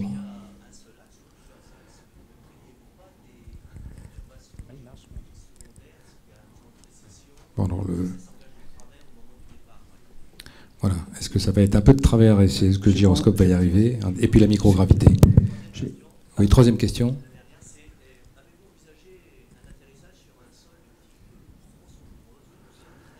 Oui, l'état du sol, poudre ou solide. En ce qui concerne, malheureusement, on ne sait pas. Hein. Enfin, je pense, on a des renseignements sur la croûte vraiment externe ou en profondeur de peut-être 2 ou 3 cm. Mais nos collègues du DLR qui ont fait, du Max Planck, pardon, qui ont fait les études d'atterrissage, l'ont fait, quelle que soit la dureté du sol. Mais je ne pense pas, enfin, à moins que tu aies d'autres éléments, mais je ne crois pas qu'on sache véritablement quelle va être la dureté du sol à partir des éléments reçus de la part de la sonde, des instruments de la sonde. La première question. Ah oui, plutôt la gravité. On est en microgravité. On est de l'ordre inférieur à la gravité qui est à l'intérieur de la station spatiale. Quand on sera posé au sol, notre lander qui fait 100 kg aura le poids d'1 gramme à la surface. Donc c'est vraiment tout petit. 1 gramme. Et la troisième question. Les axes de gyroscope? Ah non, on n'a pas du tout de gyroscope. On a une roue à inertie à l'intérieur et elle ne tourne que suivant un axe. Donc on n'a même pas 3 roues à inertie suivant les 3 axes. On ne conserve, on donne une rigidité gyroscopique suivant l'axe Z, l'axe suivant lequel on va atterrir. C'est-à-dire donc qu'on est séparé avec l'axe avec lequel on va aller atterrir après. Une autre question?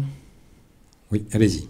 Allez-y. Dans la suite de la première question, est-ce qu'il n'aurait pas été sécurisant d'avoir un minimum de contrôle d'orbite sur les 200-300 derniers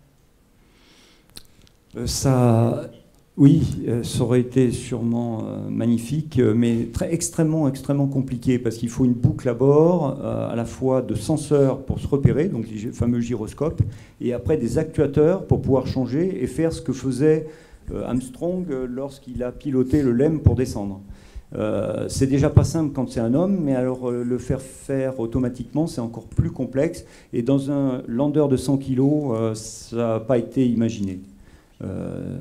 Le jeu n'en valait pas la chandelle, quoi, par rapport au risque. Normalement, le risque est lié dans ces derniers mètres là essentiellement au relief. Et tu as montré qu'il pouvait y avoir des falaises ou des rochers sur lesquels on peut...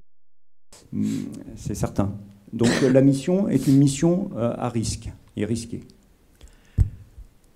Bon, ce que j'ai envie de dire, c'est que bien sûr, quand on regarde le résultat aujourd'hui, on se dit peut-être qu'il aurait fallu faire ceci plutôt que cela. Deux choses. D'une part, il faut voir que l'ensemble de cette opération Lander est parti non pas comme un spatial qui pense à tous les systèmes, qui met ce qu'il faut dedans.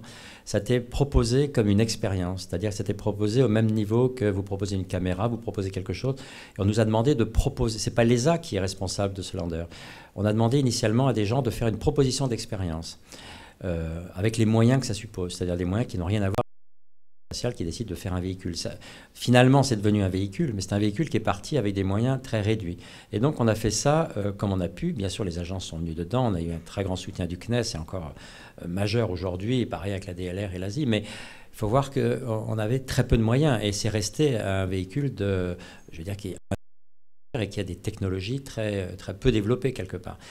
Une partie des technologies, en particulier pour la mémoire qui est vraiment centrale là-dedans, indépendamment des propulseurs, il y a vraiment la mémoire centrale, l'ordinateur de bord. Ça a été fait dans le cadre d'un consortium. Ce n'est pas nous qui avons choisi d'ailleurs le partenaire, c'est un bon partenaire, mais c'est un partenaire d'un institut en Hongrie qui a fait ça avec des technologies aujourd'hui qu'on dirait complètement obsolètes.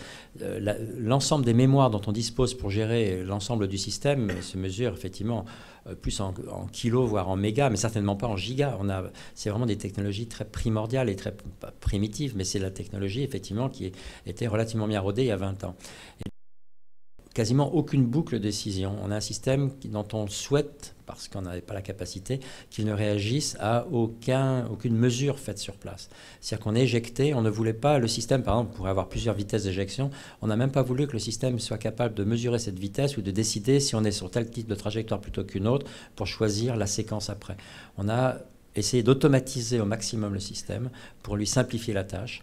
Donc il faut bien voir que tout ce que vous dites sur la capacité qu'on aurait eu à avoir un système actif, bien sûr qu'on l'aurait souhaité, mais bon, c'était hors de propos. C'est quelque chose qui est devenu primordial dans Rosetta. Je pense que toutes les gens au niveau de l'Agence spatiale européenne considèrent qu'évidemment, si si le lander ne se posait pas, ça serait dramatique, pas seulement pour les gens du lander, mais pour tout le monde. Mais initialement, c'était la 11e des expériences à bord.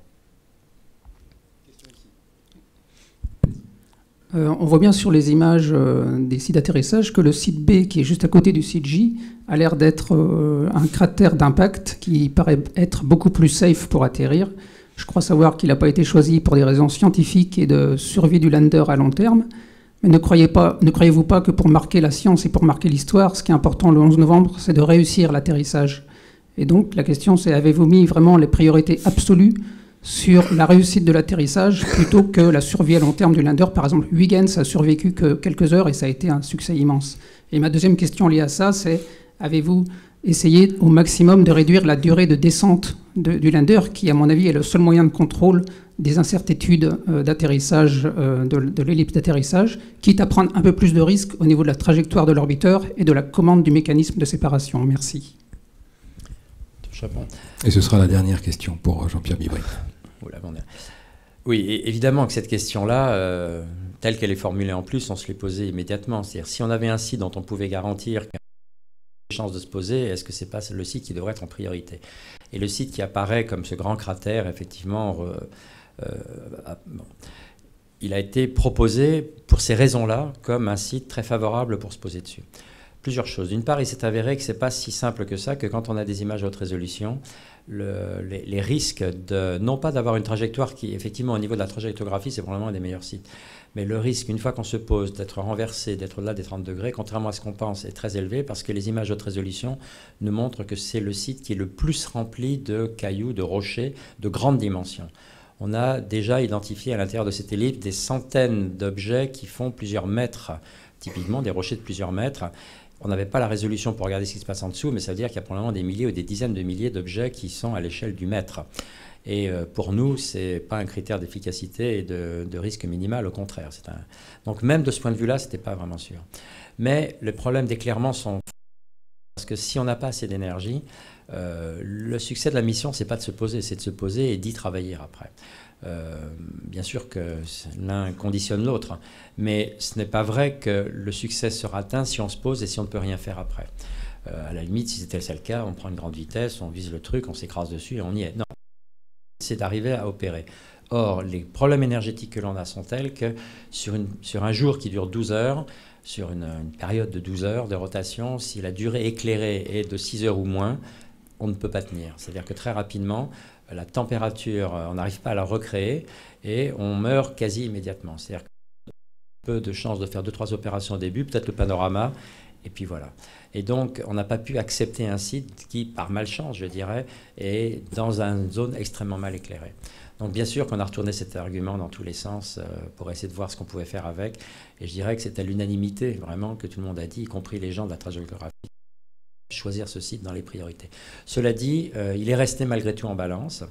Et s'il s'avérait dans les semaines qui viennent que le site qu'on a choisi pour telle ou telle raison n'est pas accessible et que le site de secours, qu'on appelle le C actuellement, pose des problèmes aussi, bien sûr, le B reste là. C'est-à-dire qu'il y a toujours possibilité, ce n'est pas écrit dans le marbre qu'on n'ira pas sur le B. Mais pour l'instant, il y a vraiment de bonnes raisons de le faire. Alors après, l'histoire de la descente et de la vitesse d'éjection, je ne vais pas être long là-dessus, mais c'est dans la même philosophie de la réponse que j'ai fait à la première question. C'est vrai qu'on a un système qui nous permet d'être éjecté plus rapidement, et donc si on est éjecté plus rapidement, on a des trajectoires plus favorables qui descendent plus rapidement. C'est vrai. Mais pour des raisons que je ne vais pas décrire ici, on a eu le choix qu'entre deux vitesses, une vitesse basse et une vitesse haute, et la vitesse basse étant égale à celle d'un ressort que l'on a été obligé de mettre à bord qui nous éjecte en supposant que le système de base ne marche pas. L'ESA a exigé dès le début que le système d'éjection, pour telle ou telle raison, ne marche pas. Et personne ne pouvait garantir qu'après 10 ans, il va fonctionner normalement. L'ESA ne veut pas, et on comprend pourquoi, se retrouver dans une situation où le lander est presque éjecté, puis il balance au bout du truc, parce que ça met l'essentiel de la mission en risque après.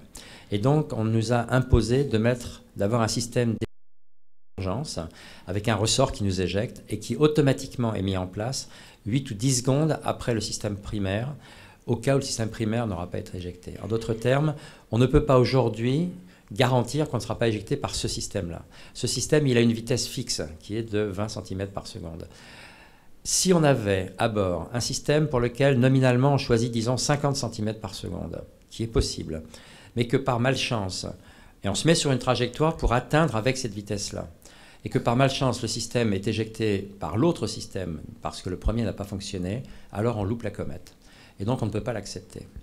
Et donc à cause de ça, on a fait en sorte que le système nominal, le système de base, celui qui est le plus fiable, il ait la même vitesse d'éjection que l'autre. La contrepartie, c'est qu'avec une faible vitesse d'éjection, eh ben, ça fait des durées, hélas, longues. C'est vrai d'ailleurs que Toulouse les gens de Flight Dynamics à Toulouse ont montré qu'on pourrait avoir des orbites éventuellement plus rapides, même dans cette configuration-là. Donc dans les semaines qui viennent, on va voir si on ne peut pas raccourcir un peu la descente. Pour l'instant, on est parti sur 7 heures. Si on pouvait être sur 4 ou 5 heures, ça serait mieux. À nouveau, en soi, ça ne change pas grand-chose. L'ellipse n'est pas plus dramatiquement grande, parce que les erreurs ne proviennent pas vraiment de là. Les erreurs proviennent de toutes les autres manœuvres que le satellite devra faire avant de nous éjecter. Mais 1 heure de gagner, c'est toujours de la puissance gagnée. Vous avez raison. Merci beaucoup à Jean-Pierre Bibring, et nous vivrons ça en direct, nous ici à la Cité de l'Espace. Donc 11 novembre, on vous attend et on sera effectivement en discussion. On sera en discussion. Merci infiniment. Voilà. Ne rien oublier, ni le chargeur de portable, ni le chargeur de tout. Donc on va poser maintenant des questions. Merci beaucoup à Jean-Pierre Bibring d'avoir été là. Et on suivra évidemment la science, même si vous voyez... l'énergie et la mécanique est tout aussi présente là que la science qui arrive une fois que la mécanique fonctionne. Non, je pense pas. Voilà. S'il y a une question, peut-être Anne, une question côté Philippe Godon.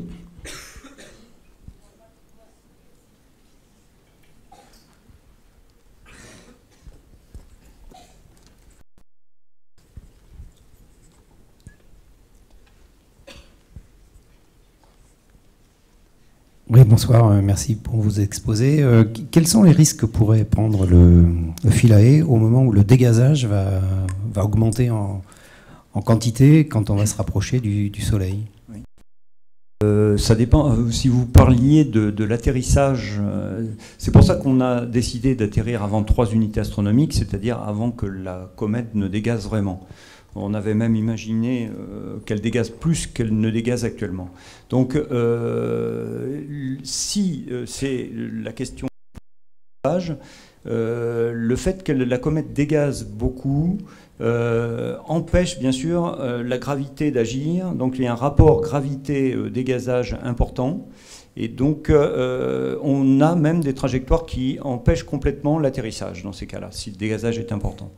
Une fois qu'on atterrit, on espère, grâce à nos harpons qui peuvent descendre jusqu'à 2,5 mètres de profondeur, être vraiment arrimés. C'est-à-dire que non seulement on les projette, mais après, on tire sur le fil pour le mettre en tension.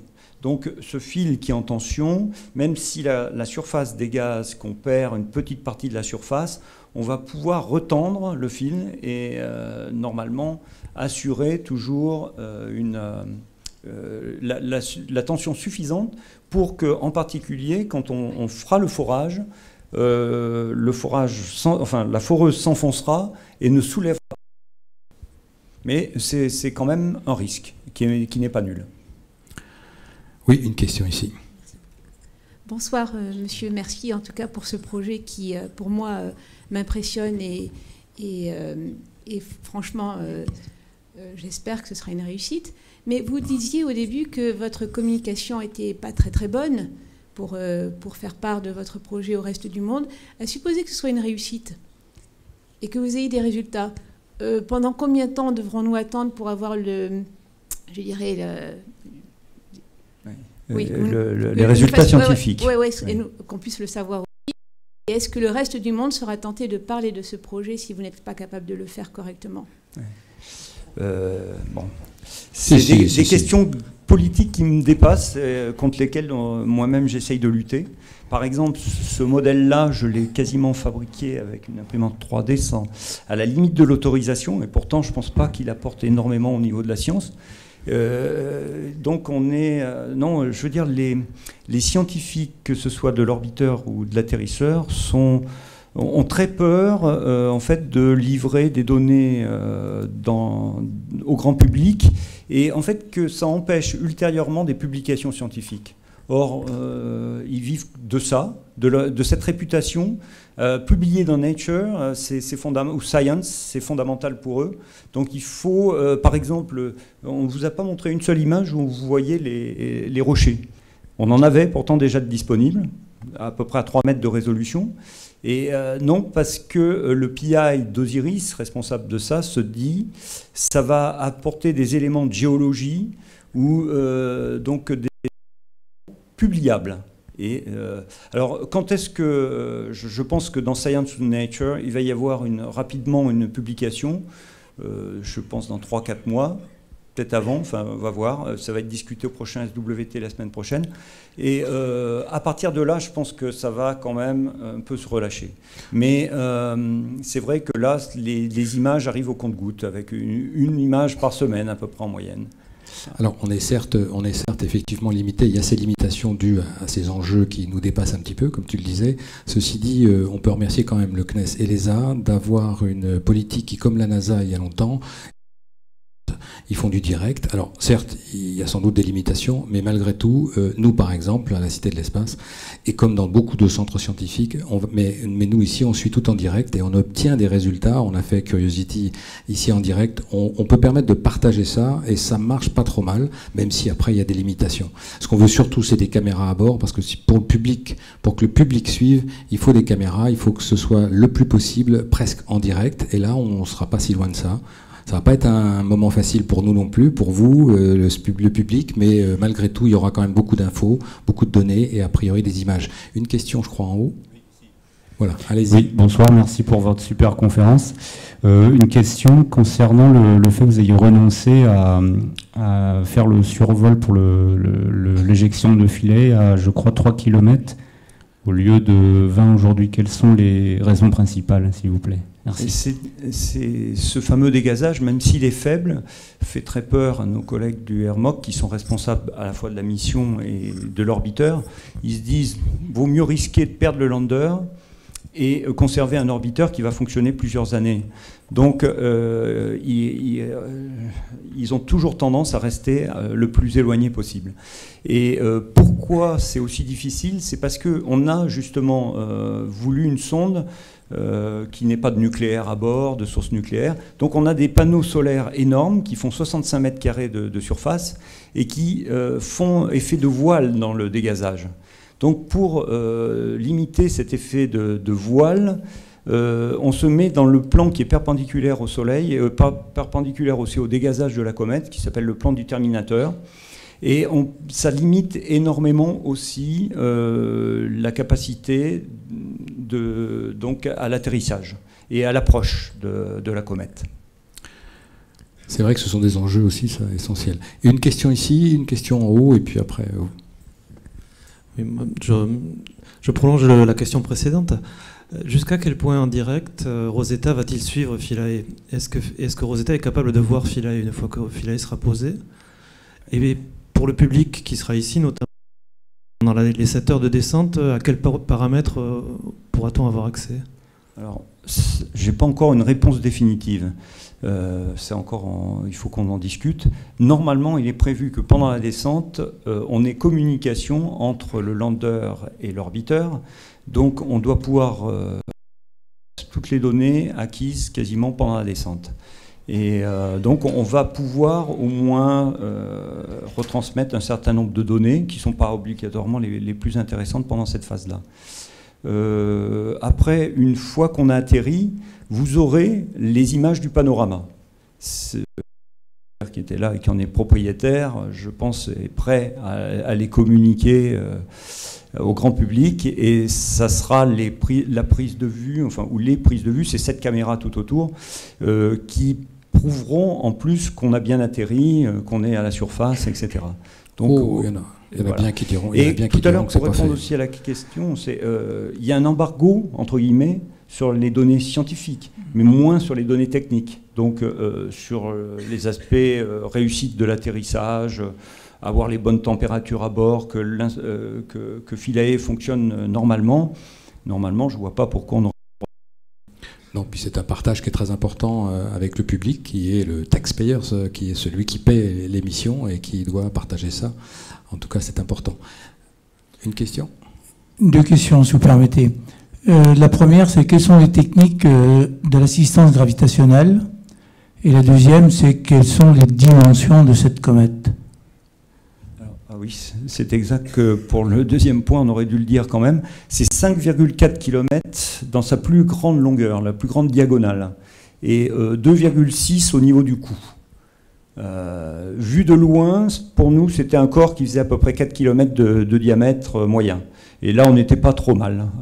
D'ailleurs, les 2 seules données qu'on avait tout à fait au départ, c'était la période de rotation, on était à 12,9 au lieu de 12,4, donc on n'était pas loin, et la taille moyenne du corps. Mais bien sûr, la forme était absolument une surprise, et je crois aussi, totalement étonnante, quoi. Je veux dire, les 5 comètes survolées jusque-là n'avaient pas une forme aussi dissymétrique, avec 2 lobes, un grand, un cou, etc. Voilà. Alors pour les scientifiques, c'est sans doute évident, mais pour les autres, étonné que la masse aussi n'était pas du connue. Ah oui, on a pour la première fois mesuré la masse vers le 10 août. Voilà. Il fallait qu'on soit attiré par la comète pour commencer à mesurer quelque chose. Allez-y, je répète. Non, je n'ai pas fini de répondre à l'assistance gravitationnelle. Oui, pardon. Alors l'assistance gravitationnelle, on n'a rien à faire en fait. Il suffit d'amener la sonde Rosetta avec la bonne trajectoire d'entrée dans le champ de la planète. Elle va ressortir avec la bonne vitesse, enfin la vitesse qu'on avait prévue. Donc pour l'amener correctement dans le champ de gravité en entrée, il faut bien sûr ajuster un tout petit peu, donc utiliser les ergols et le carburant à bord de la sonde. Mais c'est un tout petit ajustement, et vu qu'on peut le faire de très très loin. Et je crois que le moteur de l'assistance gravitationnelle, c'est la gravité. Et donc, c'est une chute, en fait. On fait chuter vers les planètes, comme la planète Terre, comme la planète, les planètes. On fait chuter. La seule chose, c'est qu'il faut passer à côté. Sans ça, c'est mauvais pour la sonde. Mais si on passe pas à côté, on a chuté. Et c'est la même chose qu'une chute qui accélère en permanence. On pourrait dire qu'elle pourrait repartir, et c'est le cas d'ailleurs avec la même vitesse. Mais il y a un transfert d'énergie qui se passe entre la Terre dans ce cas-là, la planète et la sonde, qui récupère une énergie supplémentaire. Donc on a tous donné un peu de vitesse à Rosetta. Tout à fait, c'est vraiment... On a perdu un peu de potentiel. On peut faire le contraire, c'est-à-dire diminuer une vitesse grâce à une assistance gravitationnelle. Une question ici. Je vais vous poser 3 questions. J'étais étonné de la densité. La densité, oui.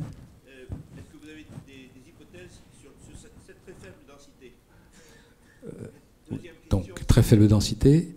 Oui, Pourquoi ou hypothèse, oui. La deuxième question, c'est qu'est-ce que fait Rosetta après ça? Qu'est-ce que vous attendez? La présentation qui a été faite était surtout sur ce qu'on attend de Philae. Qu'est-ce que faire Rosetta? D'accord, là. Et pour qu'on tienne tant à garder Rosetta en bon état. Oui. Et la troisième question, c'est est-ce que j'ai bien compris que la descente est absolument pas ni propulsée ni orientée, c'est juste une chute vers la comète? Pour la dernière réponse, c'est simple, oui, c'est tout à fait ça, c'est une descente passive, c'est-à-dire que c'est le poids de Philae qui l'attire vers la comète. Donc il suffit de lâcher, séparer à la bonne vitesse, avec ce qu'on appelle l'attitude, pointage, pour arriver normalement au bon endroit dans cette ellipse d'incertitude, bien sûr. Après, vous m'avez... quelles étaient les 2 autres questions? Donc la partie densité, est-ce qu'on a une hypothèse sur la densité? C'est de la neige, c'est de la neige sale? On va voir, mais c'est une comète, toutes les comètes semblent être à 90% faites d'eau. Donc la densité de la glace, c'est 0,9. Enfin, la densité de l'eau liquide, c'est 1. La densité de la glace, c'est 0,9. Et la densité de la neige, d'un bonhomme de neige, doit être dans les 0,6, peut-être 0,5. Donc, en fait, on est dans une sorte de neige, boule de neige sale, d'ailleurs, on disait, pour la formation des comètes. Et c'est une neige qui n'est pas dense, qui est pleine de vide, en fait.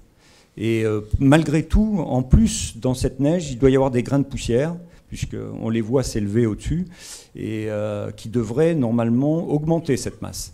Donc, c'est pas plein de fer ? Ah, il n'y a pas de fer du tout. Ah, il y a très très peu de fer, normalement. Ça a été formé très très loin dans le système solaire, et il y a très très peu de fer. On va le voir, hein, on a un magnétomètre qui est là pour ça, et qui va mesurer le magnétisme au niveau du nanotesla, donc la moindre petite on devrait la détecter. D'accord. Mais il y en a très très peu. Voilà, la dernière question était liée à la mission de Rosetta. Ce qu'on attendait dans la mission de Rosetta, très rapidement. Et puis ensuite, on a une autre question ici. L'idée de la mission Rosetta, c'est justement le contraire du survol où on avait 2 minutes pour observer, disons quelques heures. Là, c'est de comprendre comment le phénomène comète.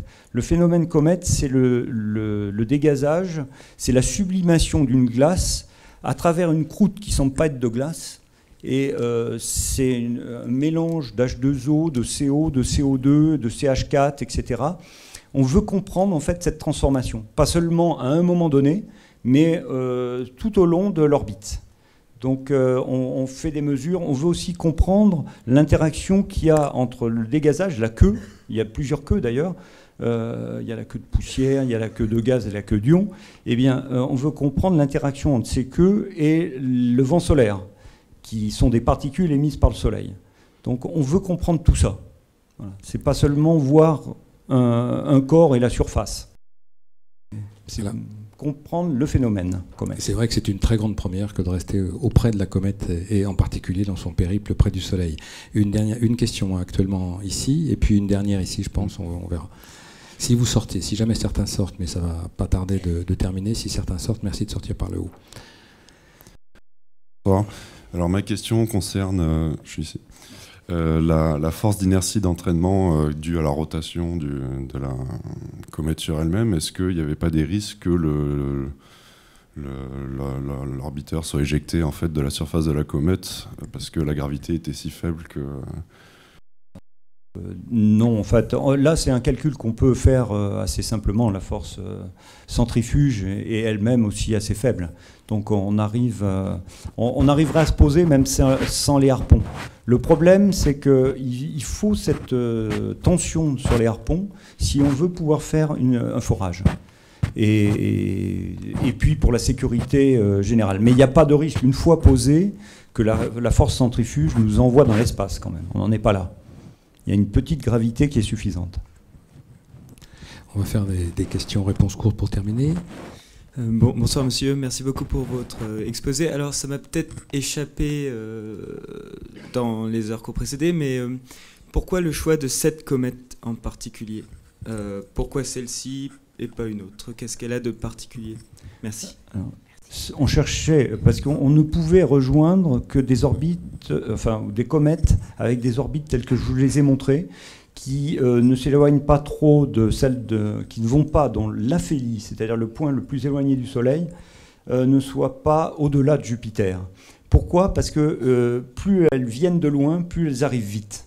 Et pour pouvoir la rejoindre, pour pouvoir vraiment faire du survol, faire ce qu'on appelle escorter la comète, eh bien, il fallait que cette comète n'aille pas trop vite.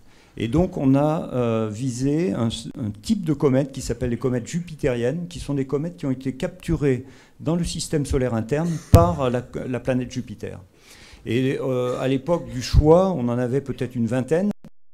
Sur ces 20, on fait le tour du Soleil, elles font toutes le tour du Soleil entre 5 ans et demi et 7 ans à peu près. Et il faut arriver à faire coïncider la position de la Terre au moment du lancement et la position à l'arrivée à la comète. Donc là, une fois qu'on a pris en compte ces facteurs, on n'arrivait plus qu'à 4-5 possibles.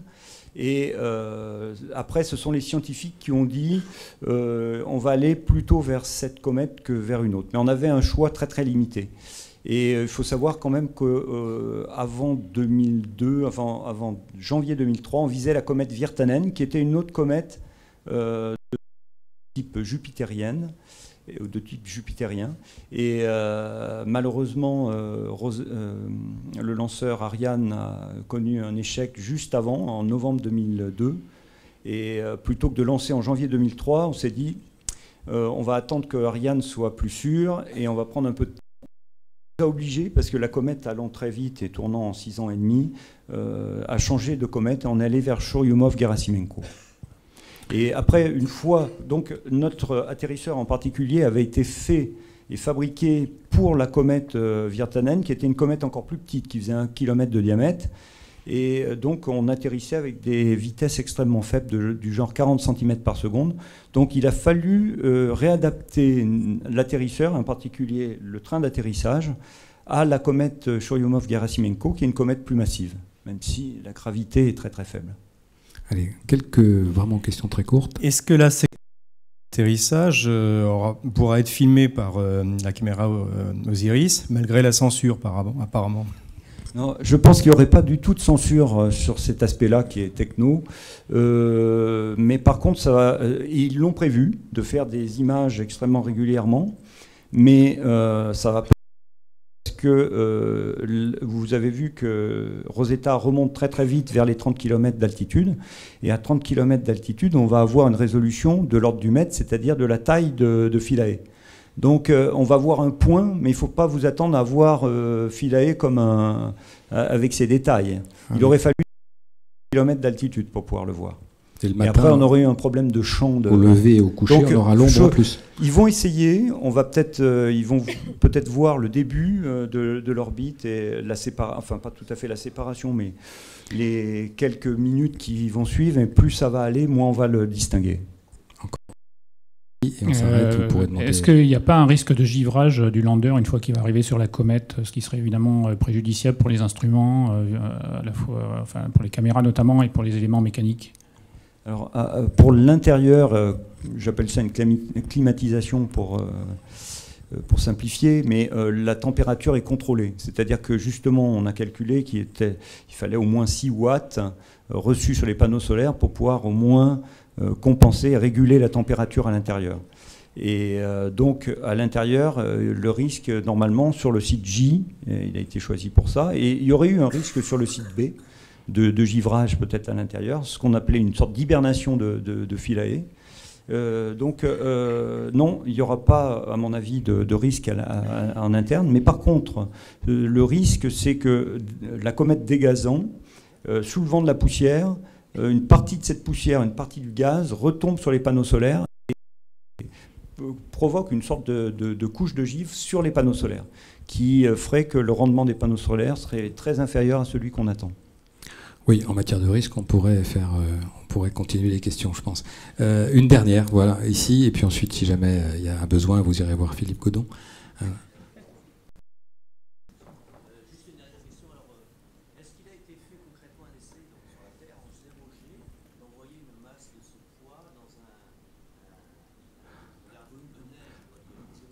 Voilà. Bon, on sait qu'on a fait des tests avec Philae au DLR, mais quel type de test? Et est-ce qu'on était jusqu'à aller presque en 0G, effectivement? Il y a eu 2 types de tests. Les premiers, c'est que pour faire du 0G, on a fait les tests, on a fait un pendule, on l'a mis sur le côté, et on faisait taper Philae contre un mur, en fait. Donc on a fait ces premiers tests, et là, très récemment, donc il y a moins d'1 an, ils ont refait des tests avec un nouveau système qui est bien à la verticale, mais un système qui compense la gravité. Donc on a fait ce type de simulation. Après, est-ce qu'ils l'ont fait sur tout type de surface? Ils ont été obligés de faire des choix. Mais ça a montré que c'était réussi, en fait.